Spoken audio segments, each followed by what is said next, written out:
Really last time.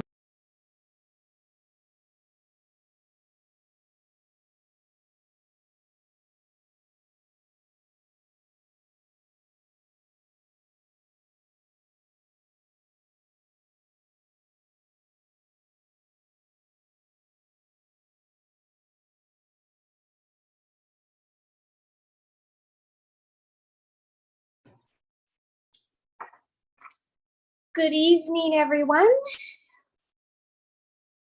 4, 5, 6. Okay, we're all here. I will call this public hearing meeting to order for 6 p.m. Monday, March the 22nd. This public hearing is being held pursuant to Section 465 of the Local Government Act. All members of the public will be given a reasonable time to be heard or to present written submissions regarding matters contained in the bylaw that is the subject of this hearing. All information, correspondence, petitions, or reports that have been received by noon today concerning the subject bylaw have been circulated to council and are available to the public as part of the public meeting package.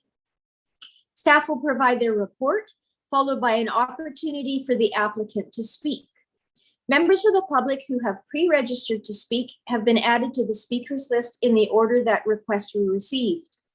Anyone who has not pre-registered may call into the conference line during the live meeting by dialing 778-907-2071 and enter meeting ID 506-489-9374 and participant access code 485186. I will provide an opportunity for public comment according to the speakers list, followed by comment from those who have just joined the meeting. Speakers will be asked to state their name and civic address. Please note that all representations, whether written, in person, or electronic, are available to the public for viewing as part of the public record. Remarks will be limited to 5 minutes per speaker and should include all of the relevant information in the presentation. Further opportunity will be forwarded all members of the public to speak a second or third time with new information only, once all persons have had an opportunity to speak. Council may ask questions of staff, the applicant, and the public, but once the public hearing is over, no new information can be received. Council debate on the bylaw will take place during the regular council meeting following the conclusion of the public hearing. The corporate officer will now provide information on the notice of this public hearing. Thank you, Your Worship. Notice of the public hearing was given by posting on the notice board at Municipal Hall, advertising in the Summerland Review issues of March 11th and March 18th, and mailing 124 notices to owners and occupiers of surrounding properties on March the 10th, 2021. Thank you. I'll now turn this over to staff to do the presentation of the subject of the public hearing, which is the official community plan and zoning bylaw amendments at 8709 Jubilee Road East, and that is Z21-002. Thank you, Madam Mayor.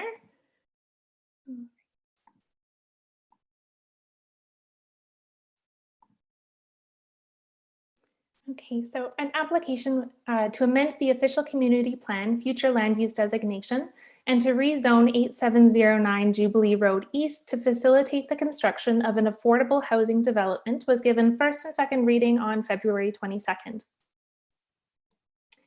The subject property's future land use designation is low density residential intensification, and it's zoned for the residential pocket neighborhood zone, which allows for the construction of a cluster of single detached houses. As you can see, there are a variety of land uses within close proximity to the subject property, including residential, institutional, and commercial uses. Of particular note are the medium density designations that are located to the north, east, and south of the property, which allows for multifamily development in the form of duplexes, townhouses, and apartments. The property is locally known and referred to as the old RCMP site and has been vacant for several years. These images provide a bit of context to the site and also show the BC Tree Fruits Wall and surrounding duplexes and multifamily homes on Jubilee and Richards. The development proposal for this site is an affordable housing project that would be owned and operated by Turning Points Collaborative Society, a nonprofit based out of Vernon. To facilitate the development of the multifamily building, the proponent requires an amendment to the OCP future land use designation from low density residential intensification to high density residential, and to rezone it from the residential pocket neighborhood zone to the residential high density zone. The proponent has applied to BC Housing's Community Housing Fund, which requires a mix of rents and incomes within the building, including 30% of the units allocated towards market rate rentals for those with moderate incomes, 50% rent geared to income, and the remaining 20% for low income. Part of receiving funding from BC Housing also includes a 60-year operating agreement for the management of all residential units from the dwelling. This development would be an opportunity to introduce long-term, secure, and affordable dwellings within the community. The project is intended to house a variety of people and demographics, including families, seniors, and people with disabilities. This is demonstrated in the diverse size of the units and also the bedroom configurations of the proposal. For example, the concept consists of 1, 2, and 3 bedroom units with sizes ranging between approximately 550 and 950 square feet. The applicant has also noted that accessibility is a priority of this project, and approximately 30% of the units will meet BC Housing and CMHC accessibility requirements, which includes barrier-free common areas and units located on the first and second story. It's important to reiterate that the focus of the OCP and zone amending bylaws before Council concerns the use and density of the land. Although the proponent has been forthright with their concept, which at this time includes a 5th story and reduced parking, the design is still subject to change and has not been finalized. If the OCP and zone amending bylaws are adopted and the applicant cannot meet the applicable regulations, an application for a development variance permit will be required. This is a public process and would return to Council for future consideration. Additional development applications that would also return to Council include a multifamily development permit, which addresses the form and character of the building. The urban growth strategy identifies the urban growth area as the primary planning tool when considering new development and intensification of land uses within the district. Objectives and policies within the OCP strongly encourage infill development within the growth area to limit suburban sprawl and to contain development around a central core that can be efficiently serviced.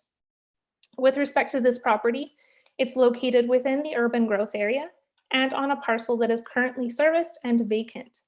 Infill development on this site and within such close proximity to the downtown aligns with the objectives of the growth strategy that seek to encourage compact community development around a central core. Additionally, the official community plan encourages restricting high-density developments to areas surrounding the downtown core due to the proximity of services. The appropriateness of high-density development is evaluated on the criteria listed on the slide, and these policy considerations are the basis of staff's analysis with respect to the proposed development and will be discussed in greater detail. So the first being compatibility with adjoining uses. As previously noted, properties to the north, east, and south of the subject property are zoned medium density residential and have a higher density than most of the housing within close proximity to downtown. For example, Linden Terrace, which is located across the street from the subject property, is a 3-story multifamily residential complex. When evaluating compatible land uses, it's also important to acknowledge what currently exists and also to use a long-term lens that considers the future land use designations outlined in the OCP. The properties adjacent to the subject parcel, as an example, are designated as medium density and currently have duplexes on them.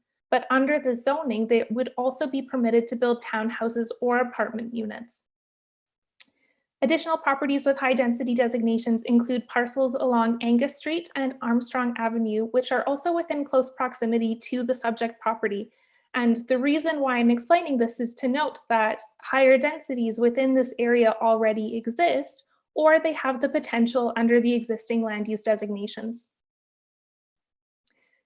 Regardless of whether this parcel is developed for affordable housing, it is an ideal location for high density development because of its proximity to downtown and services. Finding appropriate places for multifamily development in Summerland is constrained by the urban growth boundary, steep slopes, and agricultural land. This site, with surrounding multifamily developments and proximity to downtown, is a suitable location for denser developments, and it aligns with district objectives and policies for infill.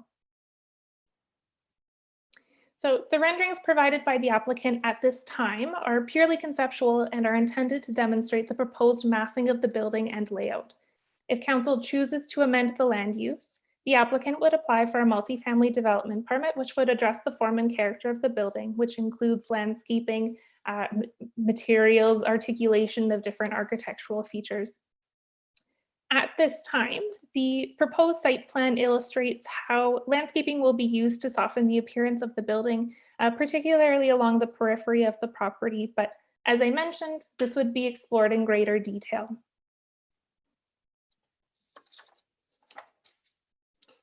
High density development is encouraged along collector and arterial roads.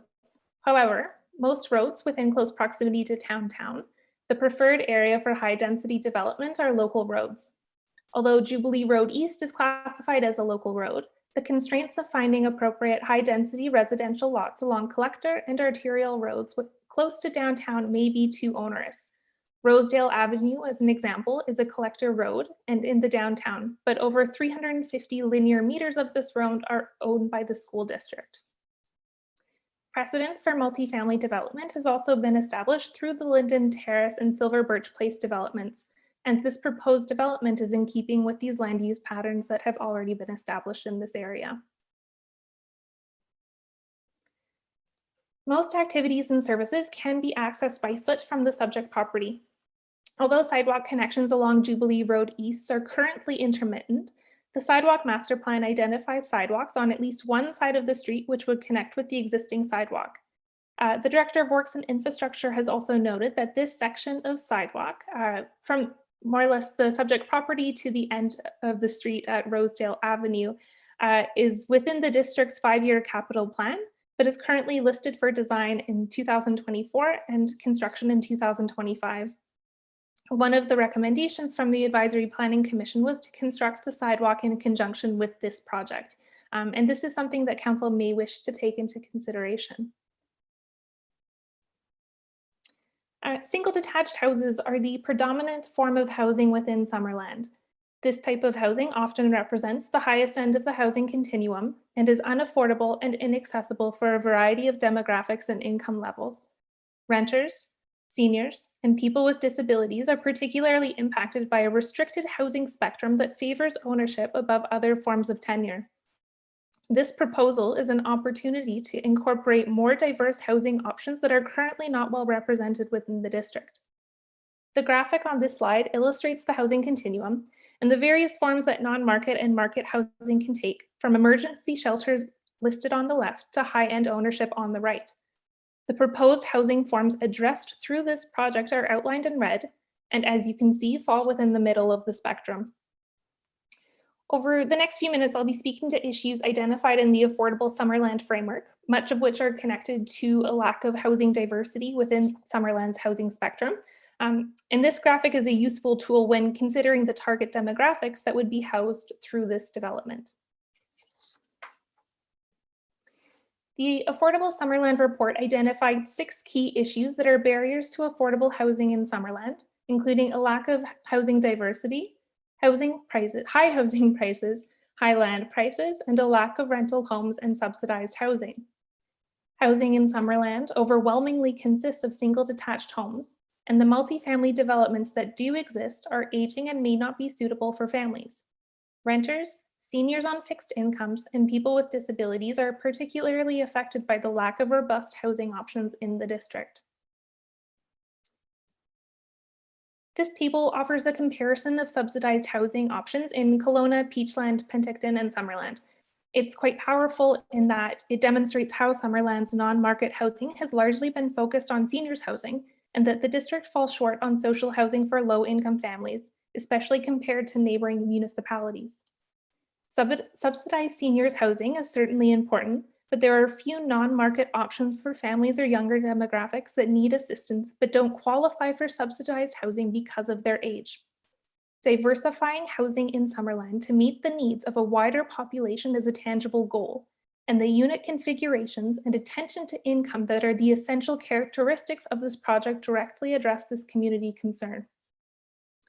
Overall, the multifamily and affordable housing components of this project, in conjunction with its proximity to downtown, closely aligns with district objectives in the official community plan, the 2017 Affordable Housing Framework, and with Council's stated 2021 strategic priorities to broaden affordable housing options in the community and enhance downtown vibrancy. As such, staff recommends that the OCP and zoning amending bylaws be supported. Thank you, and I look forward to answering any questions. Thank you. Council will have our opportunity to, Council will have our opportunity to ask questions of staff once we get into our regular council meeting tonight. At this point, though, I would like to ask our Director of Corporate Services if she could read correspondence into the public record. Thank you, Madam Mayor. And of course, just during the public hearing, questions can be asked of staff or the applicant or the public, and no new information in the regular meeting, just a reminder. Okay, so we did receive submissions of correspondence in support of the proposed amendments from Dale Schatz of Turner Street, Les Brow, Francis Calusi of Rosedale Avenue, Allison Crawford of Latimer Avenue, Denise DeLue of Turner Street. We received submissions of conditional support from Kathy Henry of Sumac Ridge, Barry Neary on behalf of the Silver Birch Place Rec Committee, Glenn and Judy Baker of Linden Estates. We did receive submissions of non-support from Darwin Stupka of Jubilee East. We received a petition with 24 signatures submitted by Peter Chapman and Leslie Hicklin. Renee Ritchie from Jubilee East submitted a letter. Halcyon Guppy and Tex Suter from Jubilee East. Lena Tremblay from Jubilee Road. Gladys Hill from Pineo Court. Another petition submitted by Stuart McKenzie with 23 signatures. Crofton and Janet Booth of Pineo Court. John and Leslie Hicklin of Jubilee Road. Peter and Carol Chapman of Jubilee Road. Kevin Mulclair of Perez Street. Joan Bryans of Tomlin Street. We did receive 20 form letters submitted by Brenda and James Todhunter, Kelly and Albert Rylander from Linden Estates, Francis Padden from Richards Avenue, Jackie Carlson from Purvis Road, Marion Enns of Jubilee Road, Harold Johnson and Rick Graff of Jubilee Road, Shirley Bergeron of Richard Avenue, Patricia Chitrenke of Pineo Court. An online submission was submitted by Peggy Padden of Kinney Avenue in Penticton with 57 total signatures, of which 28 identified as Summerland location and 29 as elsewhere in BC and Canada. Ann Bennett submitted a letter of correspondence against this proposal from Purvis Road, and Lori Weir from Cherry Grove Strata. Thank you, Madam Mayor. Thank you, Ms. Needham. Okay, so it's the opportunity for the public to comment, beginning with the applicant. I'm not sure who would like to speak first in terms of the applicant, but my indication here is that Ann Howard would like to speak first. So I will invite you to. Thank you very much, Ann.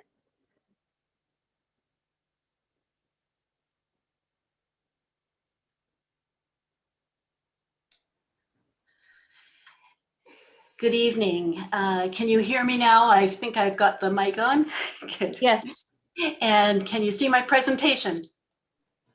Yes, for that as well, thanks. Good. Okay, so we're set to go. So thank you, Mayor. Good evening, councillors and district staff, and for the general public that are attending this meeting. We're glad to have you here. My address is 191 4400 McLean Creek Road, Okanagan Falls, just a short drive away from Summerland. And I'm working with Freeport Industries and Turning Points Collaborative on this project. So affordable housing is many conversations about affordable housing and what is it? And I've been working in this industry for over 30 years, and it's been a topic of conversation the whole time. The definition of affordable housing is really just that people pay less than 30% of their income towards housing costs. And affordable housing can happen in the private market if you have the income to support the private market rents. And so for everyone, affordable housing means something different. In this project, the difference is that some of the units will be subsidized, and therefore people of lower income will be able to afford it. And the rent will be charged based on their income. So everyone is, probably making different incomes, and we're all paying different things for our housing, and that's because it's related. Each tenant at this housing will have different forms of income as well, and some will have better paying jobs than others, and so their family income will be higher and they will pay more rent. And there will be people living in this housing that are making minimum wage and perhaps holding down 2 part-time jobs just to make ends meet, as well as some people that are on disability and fixed incomes. This is a place, we see this as a place for people to call home. It will be their community. And the tenants in this building can choose to live here as long as they are good neighbors and pay their rent. What this housing is not, is it's not an emergency shelter. This housing is not free. It will not provide meals and furniture. This is not supportive housing. And there will not be on-site supports. Just like in any other market housing in Summerland, people are expected to live independently and get the service as they would if they lived elsewhere in Summerland. We know that sometimes people need supports and services, and while community supports are somewhat limited in Summerland, the Summerland Food Bank and Resource Center are connecting people to services every day. And Turning Points will work with them to make sure that if tenants require, that those tenants will also be connected to services. So who will live here? Well, Turning Points is a good landlord, and one of their priorities will be to select people that are connected to Summerland. Research has shown that people that are connected to their community are healthier and happier. Some people may have grown up in Summerland. Some people already live in Summerland, but can't afford to live in the housing that they're in because most of their income is going to pay rent. Others may want to move back to Summerland to be closer with family. And others may just have gotten a new job in Summerland and need a place to live that they can afford. Turning Points is just like many other landlords in the community. They will do reference checks and make sure that they are selecting tenants that will be good neighbors and have the ability to live independently. Income will definitely be a factor when looking at making choices about who will live in this housing. We expect that we will receive more applications than we will be able to accommodate. So another factor when making selection of the tenants will be the present need of the applicant.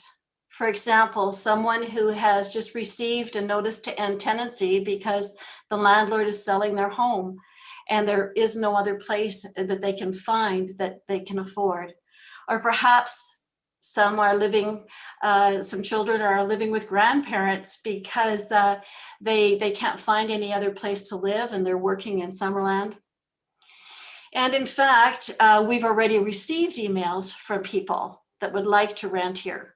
One person said she's paying over 70% of her income on housing and is struggling to feed her kids, and she's a single mom. Another one wants to move back to the community to be near her family.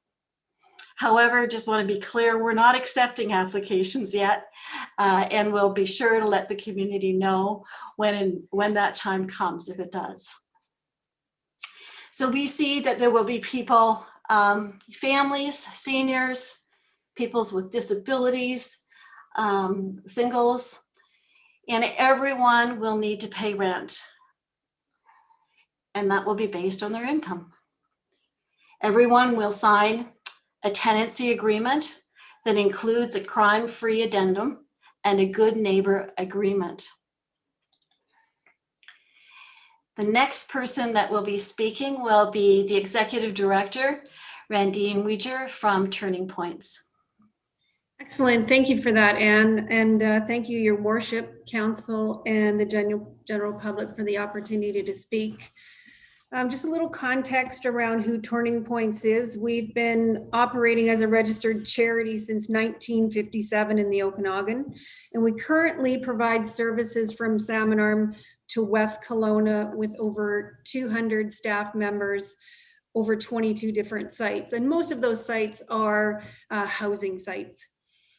So we set up advisory committees with our projects in the communities we work in, and we regularly check in with our neighbors and stakeholders just to find out how are we doing, is there some way that we can improve the area.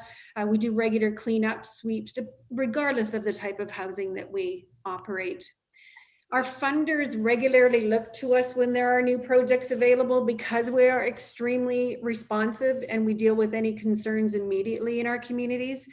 And we also have 24/7 staff who are on call to take any concerns. We hire local folks to run our sites as they know the communities that we serve. Can I have the next slide, please? So when people can stay in the communities they grew up in or where they're surrounded by family and friends, they do better. Research demonstrates that folks who can afford their housing have better mental health, better emotional health, and better physical health because people have disposable incomes for recreation and for better nutrition. People of all income levels can thrive in the communities. So people working in grocery stores, gas stations, daycares, libraries, etc., don't have to live in other communities in order to afford rent. This also allows families to save for their own home ownership so we can keep that cycle moving through. We're a large nonprofit and we specialize in providing housing options. We do this because we do it very well and we put money back into communities where we work. Thank you. And our next speaker will be Todd Veneer from Freeport Industries. Hello, everybody. Freeport Industries is located in West Kelowna, and we specialize in the design and construction of high-quality modular buildings. Our commitment to our customers is to build high-quality structures, to be trustworthy, and to provide exceptional service. As we move forward in the approval process, we will ensure the following. One, that the design fits with the form and character of the neighborhood. And two, we address the concerns that we have heard at the February information session meeting, which is the following. The number of parking stalls, the height of the building, and sidewalk accessibility.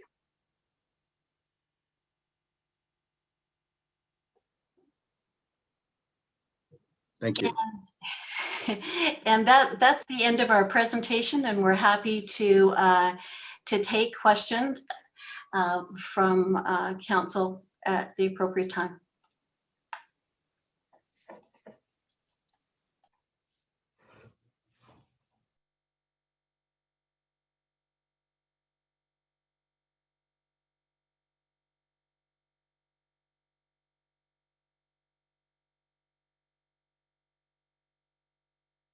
Thank you very much, Anne and Randine and Todd. That was a great presentation, and it's now the opportunity for council to ask questions of the applicant. And of course, there is other time later on in the public hearing as well. Could I ask that the screen stop being shared at this time?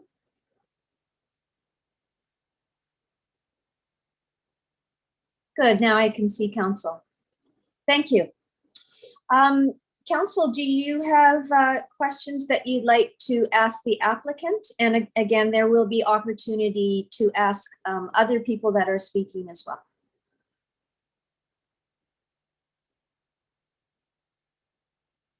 Okay. I will ask then I will go to the first of the people that I have on my list here. Is Bob Todd Hunter with us? He indicated he would be here by Zoom.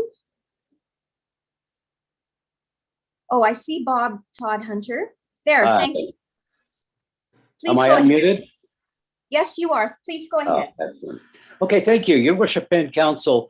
I really appreciate the opportunity to speak at this meeting. Now that I understand totally that this meeting is basically to discuss the rezoning, not necessarily the variances or social housing. So based on that, we'll talk more about the rezoning, but I want to talk about the 5 stories at the same time. With regards to the rezoning, I wish to point out firstly that the current owner of the property did in fact purchase the property from the district. Excuse me. Yeah. Could you give us your civic address for the record? I'm please? sorry, I'm Bob Todd Hunter, unit number 68704, Purves Road, Summerland. Okay. Thank you. You're welcome. Sorry about that. With regards to the rezoning, I want to point out firstly that the current owners of the property did in fact purchase the property from the district, knowing that the land was RPN, which was residential pocket neighborhood zone, specifying development of single detached housings in a format that appeared as cottages. It further states that the lands were designated as LDR, low density, obviously, under the community plan. And it states there in the offer that the district sent out, it states in no uncertain terms that this was the use, and it states in no uncertain terms that no other uses are permitted other than single detached housing. And further goes on to specify what the development size and regulations were. And we must point out that there was the understanding of all current adjoining property residents and residents who subsequently purchased housing in that land. They understood that to be the case. Now, moving on to the official community plan bylaw, which is bylaw number 2014002, adopted July 2015. And I'm assuming that is the community plan that was updated September 2018 and what we're currently working under. Am I correct in assuming that?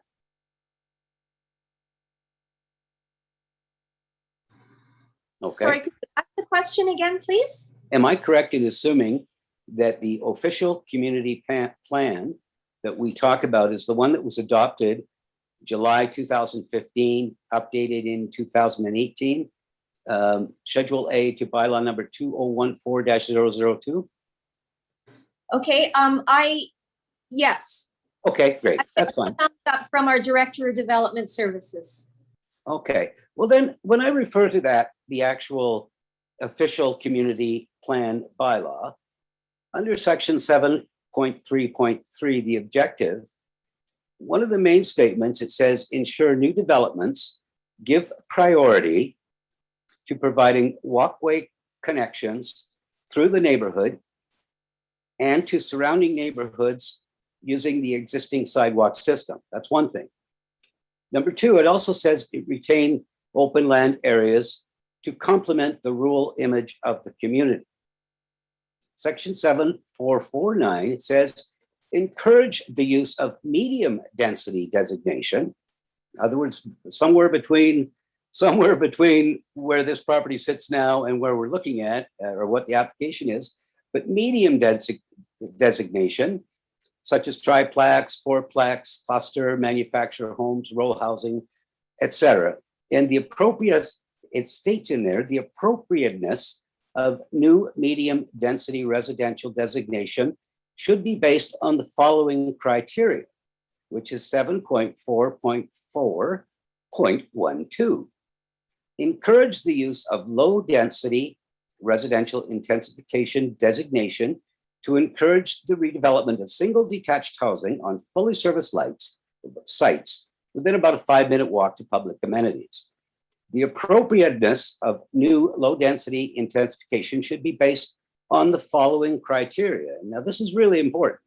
The following criteria: number one, minimize visual impact and maximize integration with the existing neighborhood character.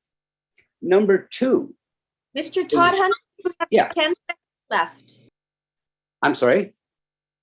You have 10 seconds left.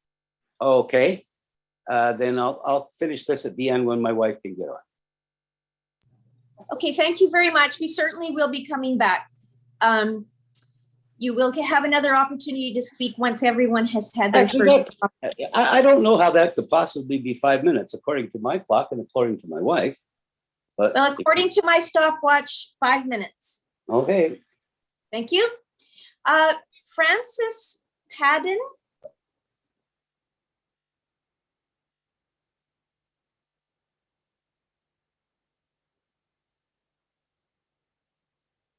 I'll call again, Francis Padden. Are you on the Zoom call tonight? Okay, I will go to the next on my list, and that is Janet Peak. I see Janet here. Good evening, everyone. As Mayor Buddha stated, I'm Janet Peak, and I'm here tonight as president of the Food Bank and the Resource Center at 13204 Henry Avenue. I wish to express the importance of affordable housing to the community of Summerland. The rezoning and proposal made by Turning Point for the property at 8709 Jubilee will add 60 affordable rental units of various sizes to the housing capacity in Summerland. The Summerland Food Bank and Resource Center has identified the real need for this type of housing for more than 10 years. We have spoken at council on several occasions about this opportunity becoming available. There are people that we serve at the Food Bank and Resource Center who tell us how hard it is to find decent housing at a rent they can afford. The rise in property values has only made that more so. We have families and single households in lower paying employment and pensioners with fixed incomes who cannot afford what is offered in Summerland. Employers have staff who cannot find places to rent here and must commute. Anyone living on a disability income, pension, or handicapped has great difficulty finding suitable accommodation. Rent geared to income or deep subsidy living units are proposed, and they will provide many in our community good housing, leaving them with money left over to participate in activities, eat out with their friends, and contribute to the local economy. Everyone deserves a safe, warm, decent place to live. This project will begin to fulfill some of the housing requirements needed in Summerland. Council has showed its understanding of the need for affordable housing for some time. I thank you for the opportunity to address this rezoning bylaw amendment. Thank you very much, everyone. Thank you, Janet. Next up, I have John Bubb. Hello, can you hear me? Yes, thank you. Please go ahead. If you'd like to start my video, I seem to not be able to start it because the host has stopped it. So there we go. Thank you. Good evening, Mayor Boot, council members and staff. My name is John Bubb and I live at 10106 Turner Street. I'm speaking tonight both personally and as past president of the Summerland Food Bank and Resource Center Society. I'm speaking in support of the motion to rezone this property and thus facilitate turning points to build an affordable housing complex on the site. I've been a proponent of affordable housing at this location since the RCMP moved from it in 2012. In a Food Bank and Resource Center presentation to Council on March the 29th, 2016, I made the following observation. I proposed that this lot would be absolutely perfect for development of a low-cost housing project of the type we have already described. It is large, serviced, flat, and within walking distance of downtown.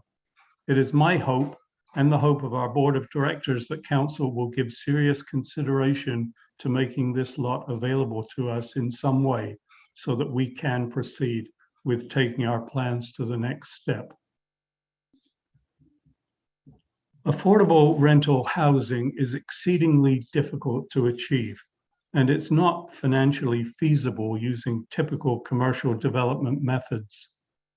Development costs put affordability out of reach, and if we are to achieve new affordable housing in Summerland, we need to significantly tap into provincial and federal funding. Even so, a certain housing density needs to be achieved if requirements of provincial and federal funding programs are to be met. I believe Turning Points has the track record and potential to meet those requirements, but we must achieve the required housing density. I will leave it to other speakers to outline the critical need for affordable housing for our lower income residents and the need to upgrade our supply of low-cost housing, except to say that those of us in the middle and upper income brackets have an obligation to ensure that those product and service workers that allow us to maintain our lifestyles can also live, grow, and prosper in this amazing community. A strong, successful society takes care of its less fortunate people. We have a limited time opportunity here to build, not only for today, but also for the future. Today's government-funded housing programs may not be available to us later. The often quoted Chinese proverb that the best time to plant a tree is 20 years ago, but the next best time is today, is never more relevant than in this case. Organizations like the Summerland Kiwanis Club and the Royal Canadian Legion made their investments in affordable housing more than 20 years ago. Their buildings have blended into the fabric of Summerland, as I believe this one will also do if we can make it successful. Thank you for the opportunity to share my views. Thank you, John. The next speaker is Hal Roberts.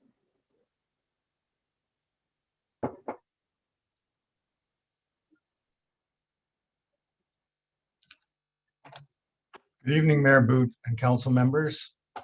My video appears to be blocked still.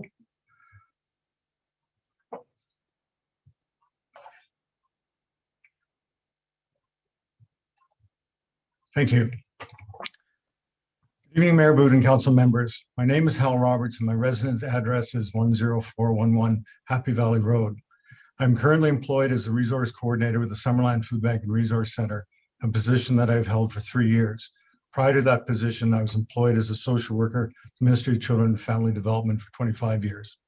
I'm speaking this evening in support of the application by Turning Points to rezone this property for the purpose of constructing an affordable housing facility.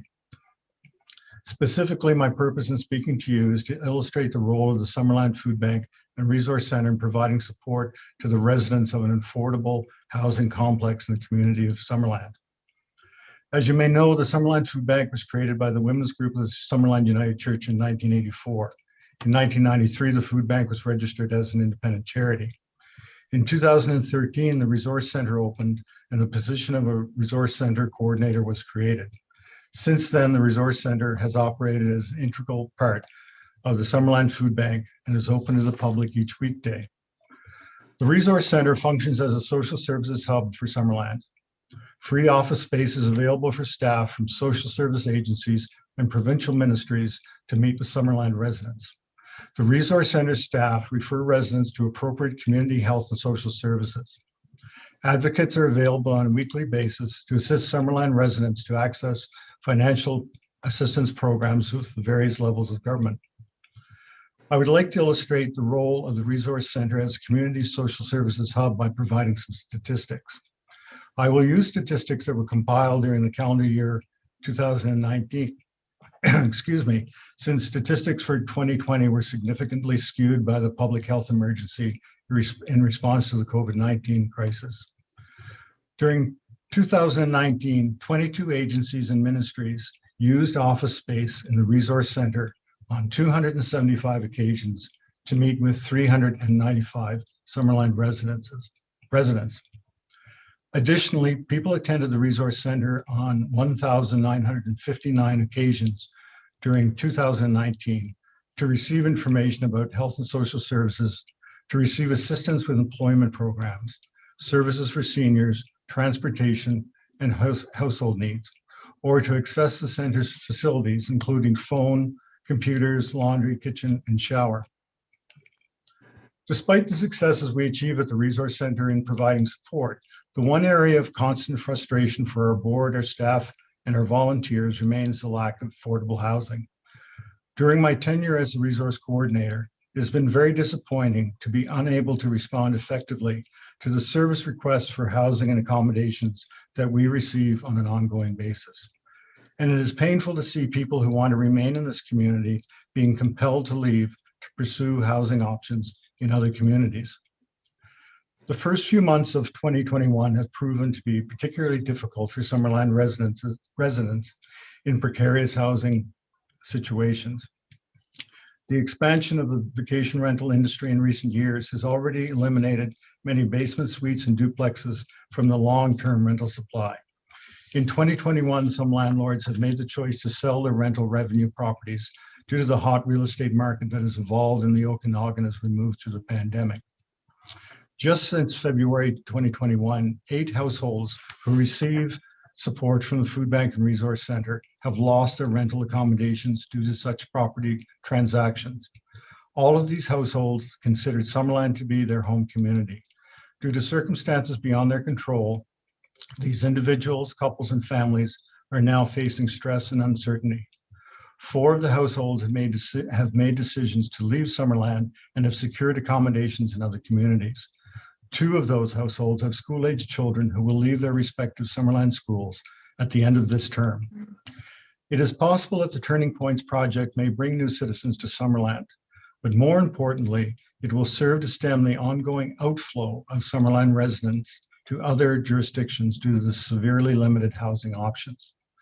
This project will provide placement in entry-level housing, either for households who currently lack their own housing or who live in inadequate housing for a variety of reasons and cannot afford the accommodations they need in the local housing market without some form of external assistance. The population seeking such housing encompasses a wide scope: young adults commencing their work careers, single income households with children, and mature adults living on fixed monthly incomes. There is no question that you, as our local government, face the ethical dilemma of attempting to balance individual rights of property owners and constituents while honoring a collective responsibility for affordable housing, shelter supports, and services. The time is right for Summerland to place a priority on a coherent and respectful strategy for affordable housing. The positive impact of affordable housing will only enhance the future of this community. Thank you. Thanks very much, Hal. Great timing. Next up is Linda Van Elfen. Hi. Hi, Linda. So my name is Linda Van Elfen, and I live at 15704 Handley Street in Summerland. And I want to speak in support of the Turning Points application to have this zoning bylaw amendment for 8709 Jubilee Road East. But I want to speak to it from 3 points of view, 3 different things that I do with my life. First, as a director of the Food Bank and Resource Center, I was able to contribute to our relocation and housing application to BC Housing. And I've come to understand through that exactly what affordable means to our community. This application proposes to offer a mix of rental housing fees to the community of Summerland, market level, rent geared to income, and deep subsidization or low income, 20% of it. So secondly, I want to speak from my position as a certified community economic development professional. And in 2018, I wrote a paper which was based on 2016 statistics and the Affordable Summerland study done in late 2017. I came to understand at that point the need for our community to provide affordable housing for those individuals in our service industries who are earning minimum wage, as well as many of our seniors and persons with disabilities and who are living on low fixed incomes. And finally, from the position as a long-term Board of Education trustee, 19 years, and I must state that I'm speaking as an individual trustee because the Board of Education hasn't met over our spring break. But I was chair of the board in 2016 when a school closure was proposed for Trout Creek Elementary. For you to know, the fact is that we have room for over 400 more students in our 4 schools that are currently, we don't have children enrolled. So although we all know that Summerland is a wonderful place to raise a family, we simply do not have any affordable and suitable rental accommodation for them. Summerland has needed a large influx of affordable rental housing units for many years, as noted by this and several past councils and comments that have already been made in this presentation or in this public meeting. And the councils have stated it in their strategic plans. So I believe this OCP and zoning bylaw amendment at 8709 Jubilee Road East would be an appropriate beginning. Thank you. Thank you, Linda. The next speaker is David Sparks.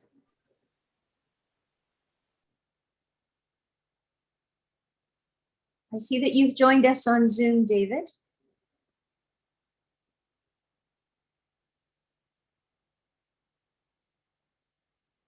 How's that? Can you hear me? We can hear you, and Okay. now we can hear you. Please go That's ahead. great. Yeah. Mayor Boot, members of council, I'm David Sparks. I live across the street, across Jubilee at 8700 Jubilee Road East. And I support the density change to allow for rental units, including those geared to income and those for persons who simply can't afford the rent.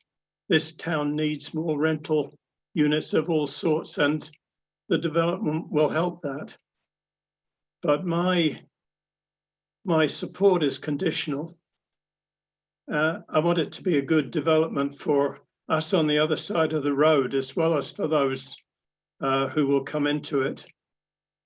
And I would name the 3 concerns I have. The 53 units of parking proposed are simply inadequate by any reasonable measure. And I'd ask the planners to remember that having a low income doesn't mean that you don't have a car. And then there's the need for visitor parking and spaces for those persons who come and go.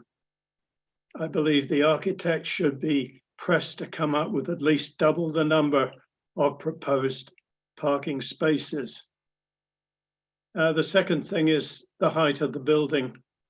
And I would respectfully ask that those councillors who haven't done so go to the site, look at the way it's going to be with a 5-story building, and ask the simple question, will a 5-story structure fit in with existing properties?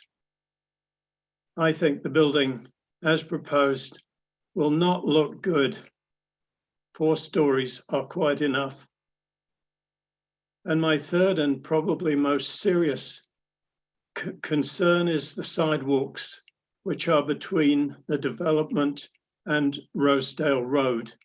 They're not just dangerous and missing in places, but potentially lethal. And it's certain that there will be increased pedestrian traffic. I think council has got to think ahead of 2024 about sidewalks there, because otherwise somebody is going to get badly hurt. Having said that, I believe that with some firm and creative input from the council, these concerns will be met, and the property as conceived will be an excellent one, and that Jubilee Road will continue to be a good residential place to live. Thanks very much. Thank you, David. Next up is Chris Inkster.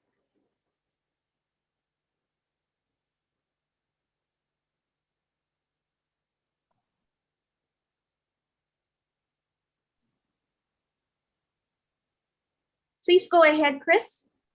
I'm actually with the Freeport team. Okay. So maybe I will go on to the next representative from the. I will go on to the next representative from the public. Thank you for letting us know, Chris. And that is Peter Chapman.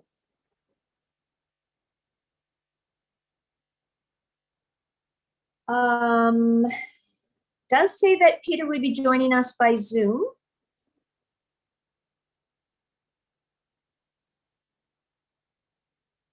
Are you with us today, Peter?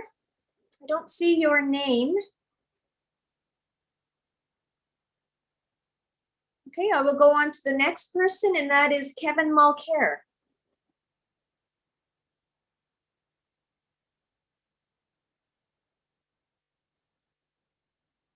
Can you hear me? Yes, we can hear you. Okay, thank you very much. My name is Kevin Mulcair. I live in unit number 78705, Purvis Road. I did send a letter to council March 16, strongly opposed to a 60-unit building. Very bad idea on many levels. 2 of them were discussed. The parking issues are going to be epic. And the traffic safety issues, no sidewalks, are going to be a really big problem for the folks that occupy that building. In my letter of March 16, I suggested an alternative building would be much better suited to the local neighborhood. As such, I would support following housing project for this site. Building to be no larger than a 20-unit apartment style structure with a minimum 40 parking spaces. I would like to focus the building solely for single purpose tenure, specifically for single parent families with children. And I would also like to add that there's a daycare, literally a 5-minute walk from that location.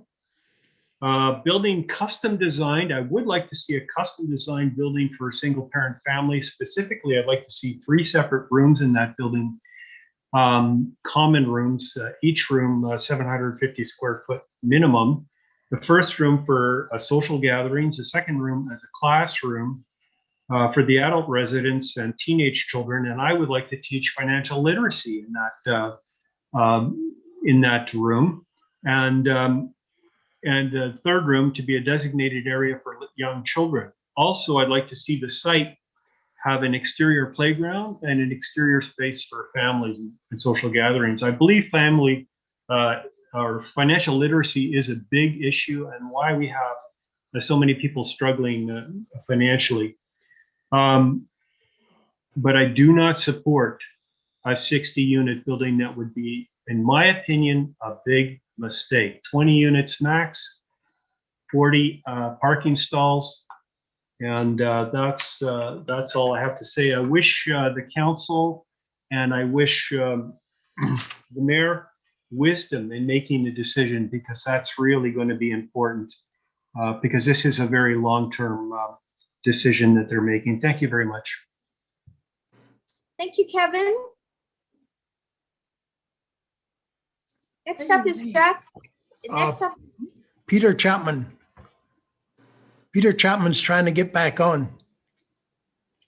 Oh, Peter Chapman, does your nameplate show as Carol? Yes. Oh, okay. So we have skipped over you, but we'll go back to you right now. Okay, thank you. You could start whenever you're ready. Okay, thank you, Madam Mayor and Council, for this opportunity to speak regarding the proposed rezoning of 8709 Jubilee Road East. Council is to be commended for seeking a solution to the need for low-cost housing for our Mr. local. Yes. Excuse me, could you just provide us with your civic address, please? Yes, sorry about that. I live in number 11, 8700 Jubilee Road East. Thank you very much. Yeah, I'm thankful that council is looking for low-cost housing for our local working citizens, and I am in favor of meeting this need. But this rezoning proposal should not be approved for several good reasons. I believe that the proposed changes will have a serious, long-lasting, and negative effect on our community. Also of concern is the rezoning of 8709, which appears to me to be a breach of trust with the seniors and who live in the project and pocket neighborhood. A 60 unit building will not conform or fit in the established pocket neighborhood. Major concern and focus should be on the safety and well-being of children living in that building. The proposal does not adequately address that concern. Another objective to the proposal is the perceived breach of trust that I have between the senior residents living in the designated pocket neighborhood and the district. The senior citizens who chose to live in Summerland purchased their houses in good faith, expecting that the existing zoning would never change from being a low-density residential pocket neighborhood. Seniors are an asset to this district, the local community economy, and contribute to the well-being of this community in many ways. There are two groups of people that will be at risk: children and seniors, who are both very vulnerable. I trust that council will consider the many objections to this rezoning, reject the proposal and zoning changes, and look at alternative solutions to that development of that property, and will honor the original zoning plan and continue the use as a pocket neighborhood, and hopefully locate an alternate location for the low-cost housing. In conclusion, I can quote from the March 18th issue of the Summerland Review regarding the La Vista application rejection. Madam Mayor, it states in the article that you also suggested that the La Vista development should conform to that area. Also, Madam Mayor, you're then quoted regarding the La Vista rejection by saying, "This is an already established neighborhood. The form and character needs to fit." In my opinion, these words also apply to the established pocket neighborhood on 8700 and 8709 Jubilee Road,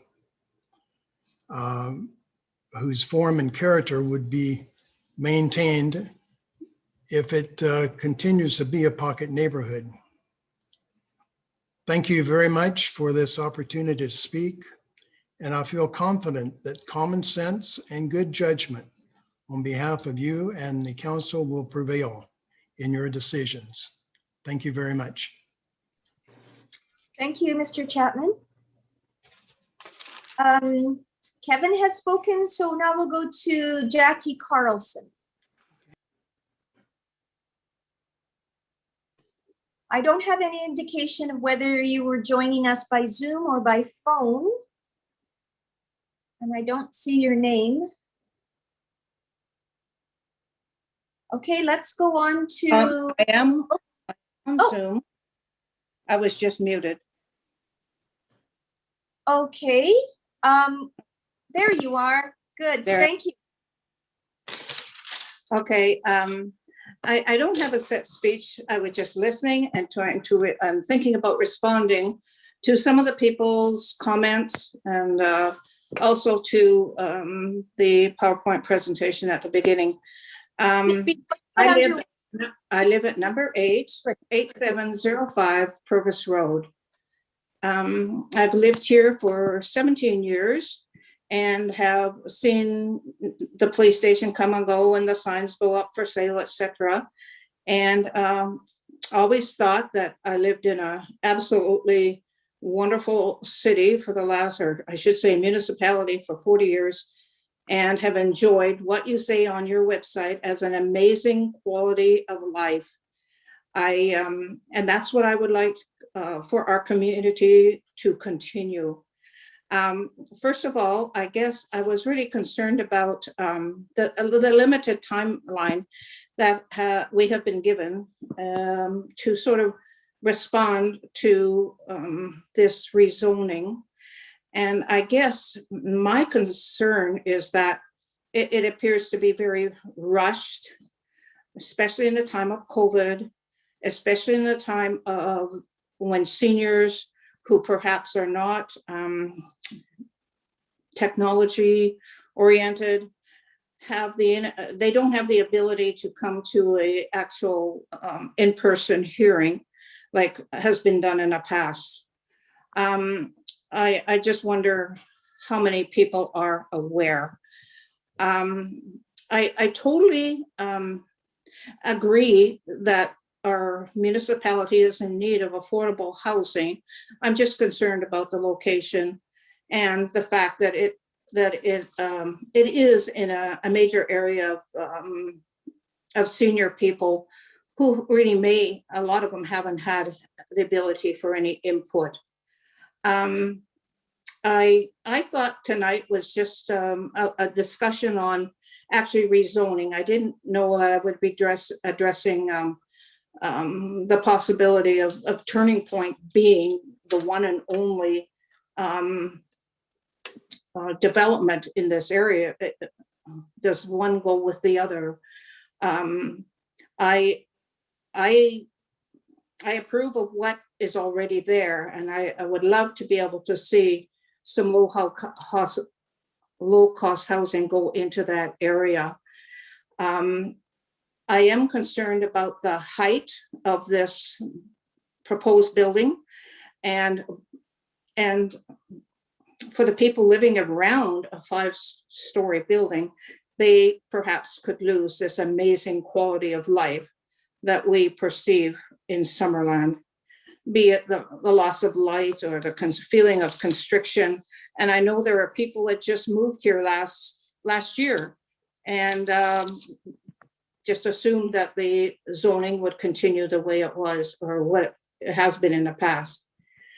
I am concerned about safety, and I think that should be our one priority. Being a former teacher, I know children do not walk in straight lines. They are oblivious sometimes to cars, to vehicles, and we have huge numbers of big trucks coming into the co-op site there. We have lots of traffic in and out of the arena when it's up and running.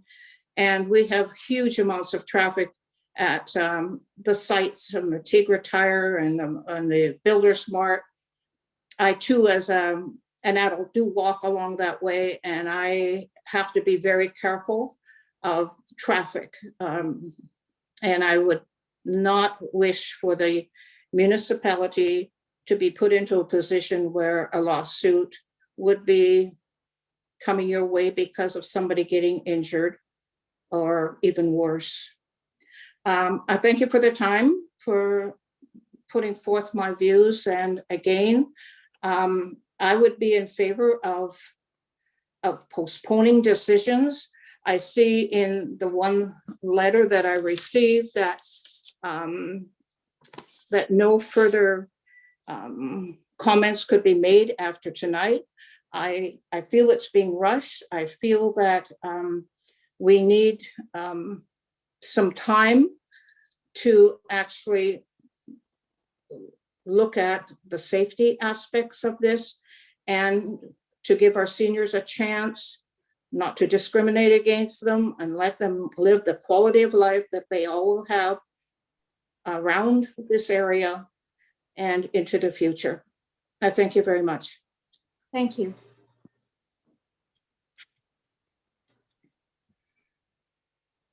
Lance Valcourt.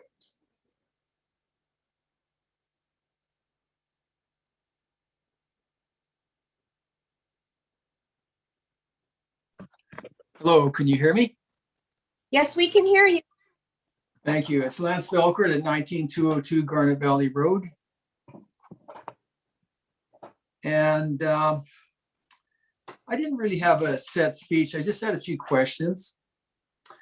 One is, this is supposed to be about Summerland residents first. So it'd be nice to know the details as to how that's going to be insured. The other question I have is along the same line. What control does the District of Summerland have after this is built? I understand there's a 60-year contract. So it would be nice to know if council has any say in that for the next 60 years. The third thing is, it was mentioned there's a crime-free addendum, which I don't know what that means. It would be nice if we had the details on that. And the last thing is, I think this is going to impact a lot of people, especially the seniors in the neighborhood. And my preference would be holding this off until there's an in-person public meeting and an in-person information session so that the public can really interact and give your feedback. And that's all I've got. Thank you, Lance. Thank you. Those questions can be asked by council when we have the opportunity to ask those questions in just a few moments now. So please stay tuned for those questions to come forward, and perhaps we'll get some answers for you this evening. Next up is Donna Greenwood. And Donna, I believe you are joining us by telephone this evening.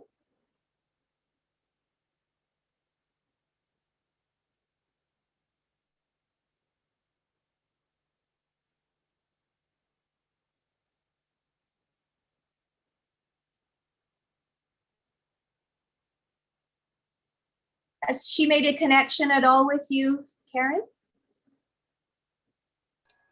Thank you, Your Worship. I can see a telephone number that I believe is not Donna. So I don't think that she's on the line. Okay. So before I return to Bob Todhunter, who wanted a second opportunity to speak, to carry on, is there anybody else that would like to speak that hasn't already had their opportunity?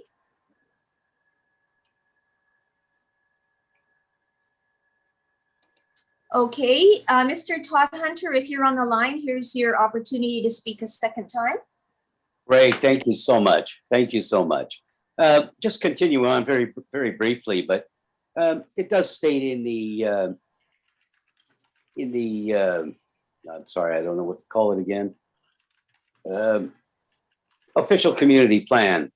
It does state in there that when we're looking, or when council or is looking at it changing the density, there's 3 points that are actually specified in the plan. It says minimize visual impact, ensure integration, and number 2, design and locate buildings to minimize loss of privacy or sunlight on neighboring homes, and number 3, incorporate walkability. Well, walkability has been discussed numerous times throughout this evening. Integration of the building has been discussed. One thing that has not been discussed is the loss of privacy and sunlight. There is approximately 16 people who live right around that whole area. We completely lose our privacy, totally. Put a 5-story building in my backyard where I have decks and windows, and I'm one of 16 people. It would totally destroy our privacy. And from a sunlight standpoint, across the street, there's a 3-story building there now, which is a nice building, but they would lose their sunlight. I've actually timed it. They'd lose about 3 hours a day of sunlight. So I think that should be very seriously considered by council, because it actually states that council would consider that in the plan. Now, I must say that I am very, very receptive to low-cost housing and affordable housing. And I strongly believe that this property could be absolutely perfectly used for a nice, let's say 1 to 2-story building, adjoining units that would come under the cooperative society. Pardon me? And it would fit the neighborhood perfectly. When I was a banker, I actually financed the Blue Skies Housing Co-op in Vernon. And I was the very first one to finance one through CMHC. And I would totally support something like that. I also would highly recommend that council take a very good look at the property that is located where the Badminton Club is. That is an absolutely perfect location for a 5-story building. Total walkability is already looked after, and it will work absolutely perfectly. That's all I have to say at the moment, and thank you very much for your thoughts. Thank you very much. Okay, we've come to the end of our list. I will ask for the second time, is there anybody here with us tonight that would like to speak to the public hearing? Madam Mayor? Yes. I'm going to ask the moderator if they could unmute everybody so that if someone does want to speak, we can hear.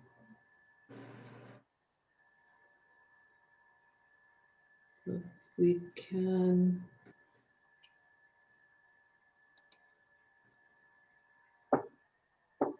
Here we go, slowly.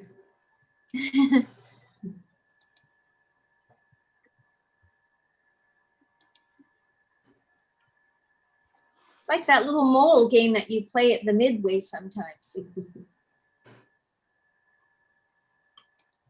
Okay, to go ahead now, Karen? Yes, I would go ahead. Okay. I believe we have unmuted, and if it's muted, it means the individual has done that themselves.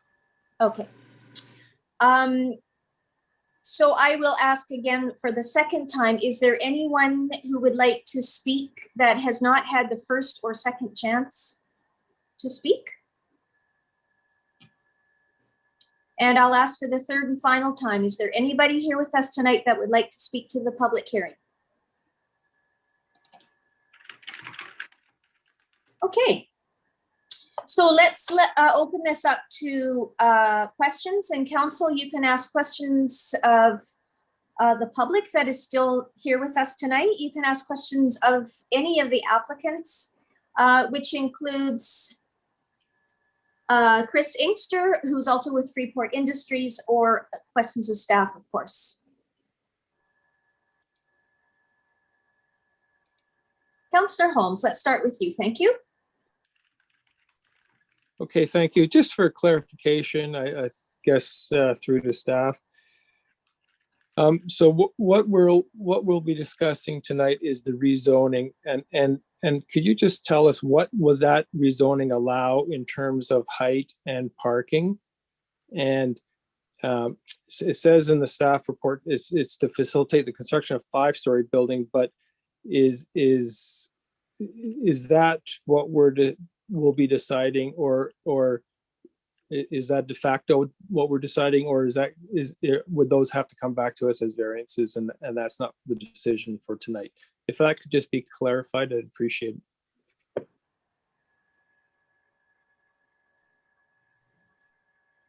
Okay, so through the chair, that's a great question. So under the proposed zoning, the maximum height of buildings is 4 stories. The proponent has been forthright with their application and has said from the beginning that their original concept is to go to 5 stories, but that would be contingent on a approval of a development variance permit. So that hasn't been discussed at this time.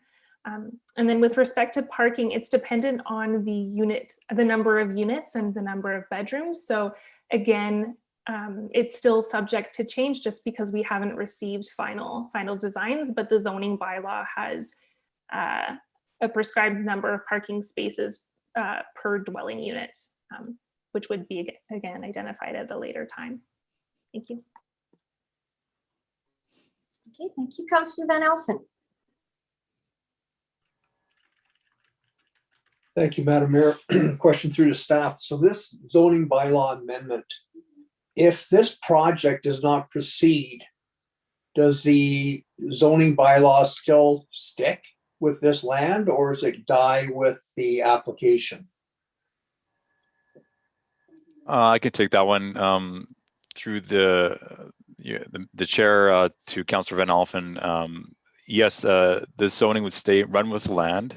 So if council decided to give third reading at tonight's meeting following this public hearing, the high density residential zoning and OCP amendment would continue on with the land for the future, until perhaps council would want to, in the community, would want to change that through an official community plan review. But otherwise, it would definitely stay and run with land, regardless of if this project moves forward or not. Councillor Traynor. One of our speakers tonight, Lance Belcourt, asked 3 questions, and I wrote them down. So maybe I could just ask those on behalf of him, and then all of council, as well as those listening, could get the answers. I'm not sure who exactly they should be directed to, but the first question was a comment or question about Summerland residents first, I believe. So would preference be given to Summerland residents, or how would that work exactly? Hi, Erin, it's Randine from Turning Points. That is something that's identified right on the application form. It is, okay, so that's a question that would be asked straight up then of people? Absolutely, and Summerland residents would absolutely be prioritized. They would, okay, thank you. Is it okay if I ask the other 2 questions? Yes, please go ahead, Councillor. Okay. So the second question that he asked was about something about control, and he mentioned something about 60 years. Maybe this question could be for Brad, our Director of Development Services. Is there any relationship that the District of Summerland will have with the with Turning Point after this? Well, other than the approval processes that will be required, there is no direct relationship that the district would have other than a regulatory review of their proposals being put forward. I believe the 60-year lease comment as regards to their BC housing agreement as condition of the grant, but that wouldn't be party to the district. Okay, great, thank you. And then the final question he had was, I think Turning Points had mentioned this, maybe it was Randine or Anne had mentioned something about a crime-free building or crime-free applicants. I assume that might be a criminal record check, but I just wanted to clarify what that meant.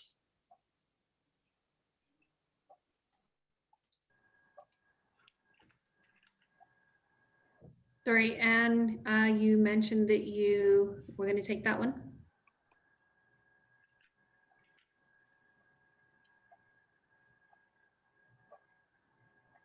I think I'm unmuted now. Let's see. We can hear you. Okay. So yes, there's a standard crime-free addendum that's attached to each tenancy agreement that speaks to any crime for people to agree that they wouldn't engage in criminal activity, and that if that were to happen, that their tenancy agreement would cease and end. So under the Residential Tenancy Act, if you have an addendum like that, it gives you the ability to evict tenants. And that's the reason that we use that kind of an addendum. Not all landlords do, but that's what we do. Okay, great. Thank you for answering those questions. I realize they're not exactly related to what we're voting on tonight, but they do help paint a bigger picture for this. So thanks for answering those. No problem. Thank you, Councillor Traynor. Any other questions? Councillor Holmes, back to you. Yeah, thank you. So there were some questions about building a sidewalk in conjunction with the development, and I'm just wondering how that might proceed, and would there be any like basically who would have to pay for that, and would there be any expectation of contribution from the development to do that? And I guess connected to that, are we able to collect DCCs on a project like that, or is that just apply to subdivisions? And would it be applicable to development like this? Thank you. To respond to Councillor Holmes' questions, the sidewalk question has been discussed with the applicant in terms of a potential, because it is recognized by staff as an area of concern, as well as if they'd be willing to make a contribution to that extension, and there wasn't a willingness at this point, but that could change moving into the future. For the second question with regards to DCCs, yes, according to our current DCC bylaw, that would be this project would be subject to a payment of DCCs per each of the dwelling units, the only, I think a council could probably consider a waiver of that at a later point if they so choose.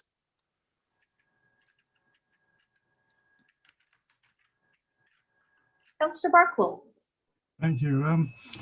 I guess my second question first. If council was to consider waiving of the DCCs, how do we know that all that money we waived didn't go straight into the pockets of the developer and that it's not passed on in lower rents? Same as what we would normally expect a developer to provide sidewalks. And in this case, we haven't pressed on that, but although it's an affordable housing complex, I don't see a developer taking any lesser profits on the project. I see affordability coming through the financing from CMHC and BC Housing's contribution for the payment of the construction of the building. So is there any answer to those questions?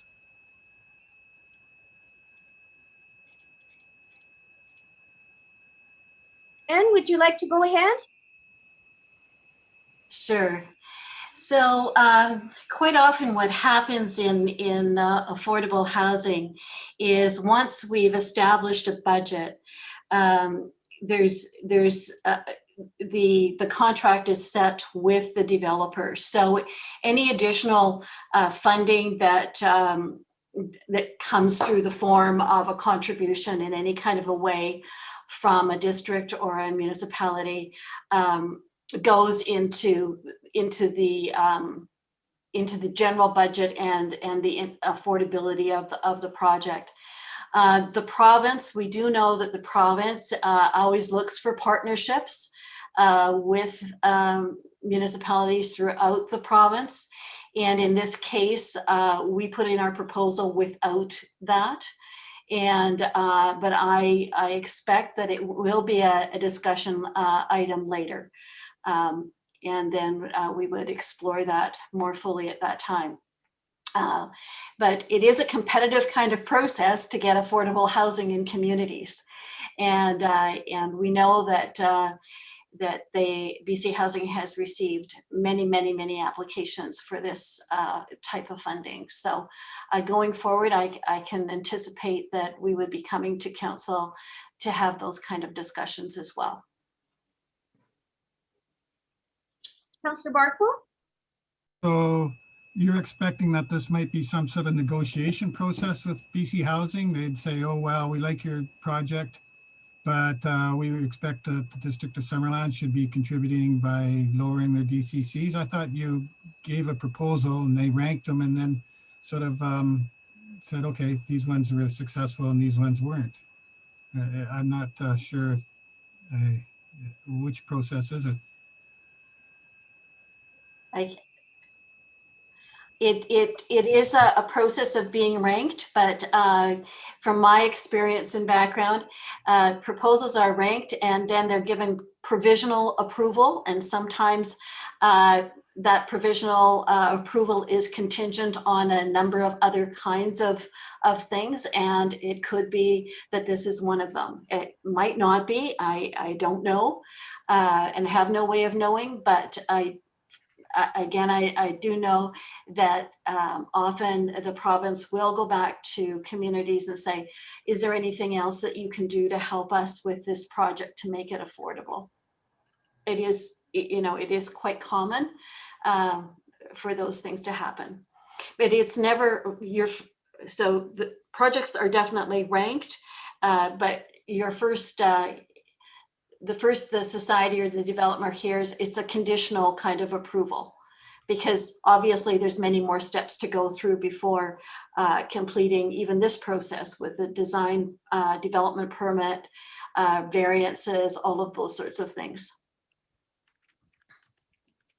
I don't know, did I answer your question? Sounds like the answer is a maybe. Yeah, it is. I could have said that a lot quicker, right?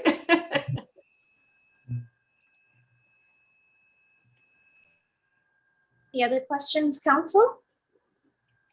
Councillor Patton. Thank you, Madam Mayor. I have two questions, if I may. One to be to Ms. Howard and the other one to Turning Points. My first question, or my first comment, if she could reiterate, and it was at the beginning of your presentation, and I just want to be reaffirmed that it's not an emergency shelter, that it's not an addiction treatment center, or where those unfortunately with addictions would be sent to dry out, I guess would be the term, and that there's no support services on site to deal with persons with addictions or mental disability. Did I get that right through your presentation? Is that correct? Yes, Councillor, that's correct. Excellent, thank you. Now, I'm sorry, go ahead. Do you mind if I just add? I would say that this kind of housing actually, in my opinion, prevents the need, or it's kind of a preventative step to having to have a response like an emergency shelter or supportive housing, because when people get into housing, affordable housing, they're less likely to become homeless and get entrenched in the behaviors that that are common to those people that are surviving on the streets with no homes. Thank you, Ms. Howard. As far as turning points goes, you were talking about having somebody from Summerland manage the building. So I guess, or be on site. So I guess my question being is it viewed the same as any other rental property where you would have a resident building manager on site? Yes, that is exactly what it would be like. Excellent. Thank you so much. You're welcome. Thank you.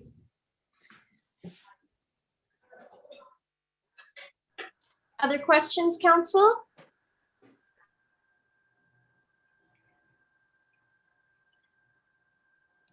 I'll give you a bit of time because we can't have any new information once we come out of the, once we close the public hearing. Councillor Barkle, I see your hand up. Thank you, Madam Mayor. Just to be really certain about this, at this point, we're changing the zoning to high density with a 4-story limit. And if the BC Housing approves this project, we would be, the developer or proponent would come to us for a variance to go to 5 stories. But we won't get that application until they know whether they've been approved for their project or not. Is that how that's going to work? I'll take that question. That's correct, Councillor Barkwell. Right now, before council with this bylaw amendment is just the land use and density with the high density residential zoning, and that the limit of that current zoning is 4 stories. So there would be anything above that would require a variance process to go before council again, and it probably will be with, coupled with additional details and design, and probably further details from BC Housing as well as to where they're at with regards to their grant application. Thank you. And do we have any indication of the time, the time process here? Timelines? With regards to the BC Housing grant or the development permit, if you don't mind me. Well, I mean, one's dependent on the other. I can't see anything happening here until we know whether it's going to be this proposed affordable housing project or not. I mean, I don't see the developer spending a lot of money unless they know that this project's going to have the cooperation of BC Housing. So I guess I'm asking, when is BC Housing going to let everybody know? So I can answer that. We did receive communication from BC Housing saying that they had, so many applications that they're not going to be able to get back to us until mid-May, mid to end May. So we are expecting to get response before summer. We were hoping that we might get it before this meeting. That was our original kind of plan, but that didn't work.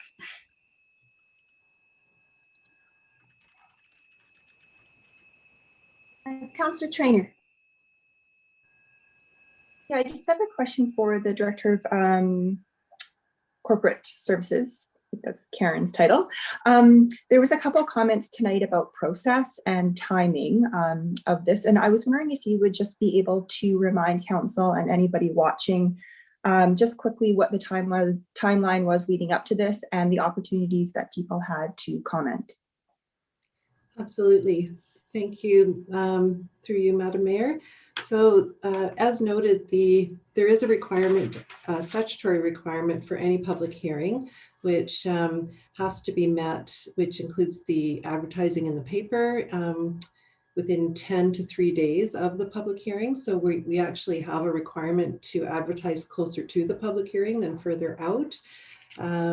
This particular application started receiving correspondence following first reading from council, which was received on February 22nd. So there has been 1 month of opportunity for the public to submit correspondence. And a lot of that correspondence was attached to council's package at the February 22nd meeting.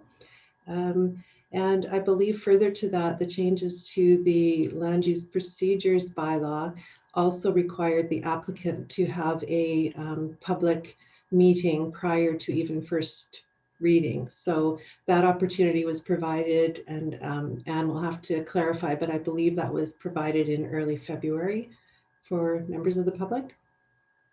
Yeah, yes, it was. And we had over 90 people attend that information session with lots of questions. So.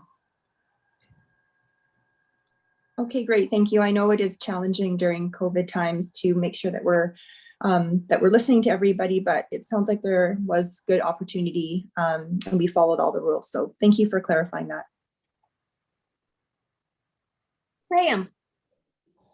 Thank you, Madam Mayor. I was just going to add, augment, I guess, to Karen's comments. The developer did have their meeting on February 18th to engage the community and received input on the proposed concept. Notice was provided of the meeting in the advertisement to the Summerland Review. Sign posted on site, notices delivered to properties located within 60 meters of the subject property. There's also a website created by the developer. And that was the effort that was made in that regard. Thank you. I have a question for Ariane or Brad.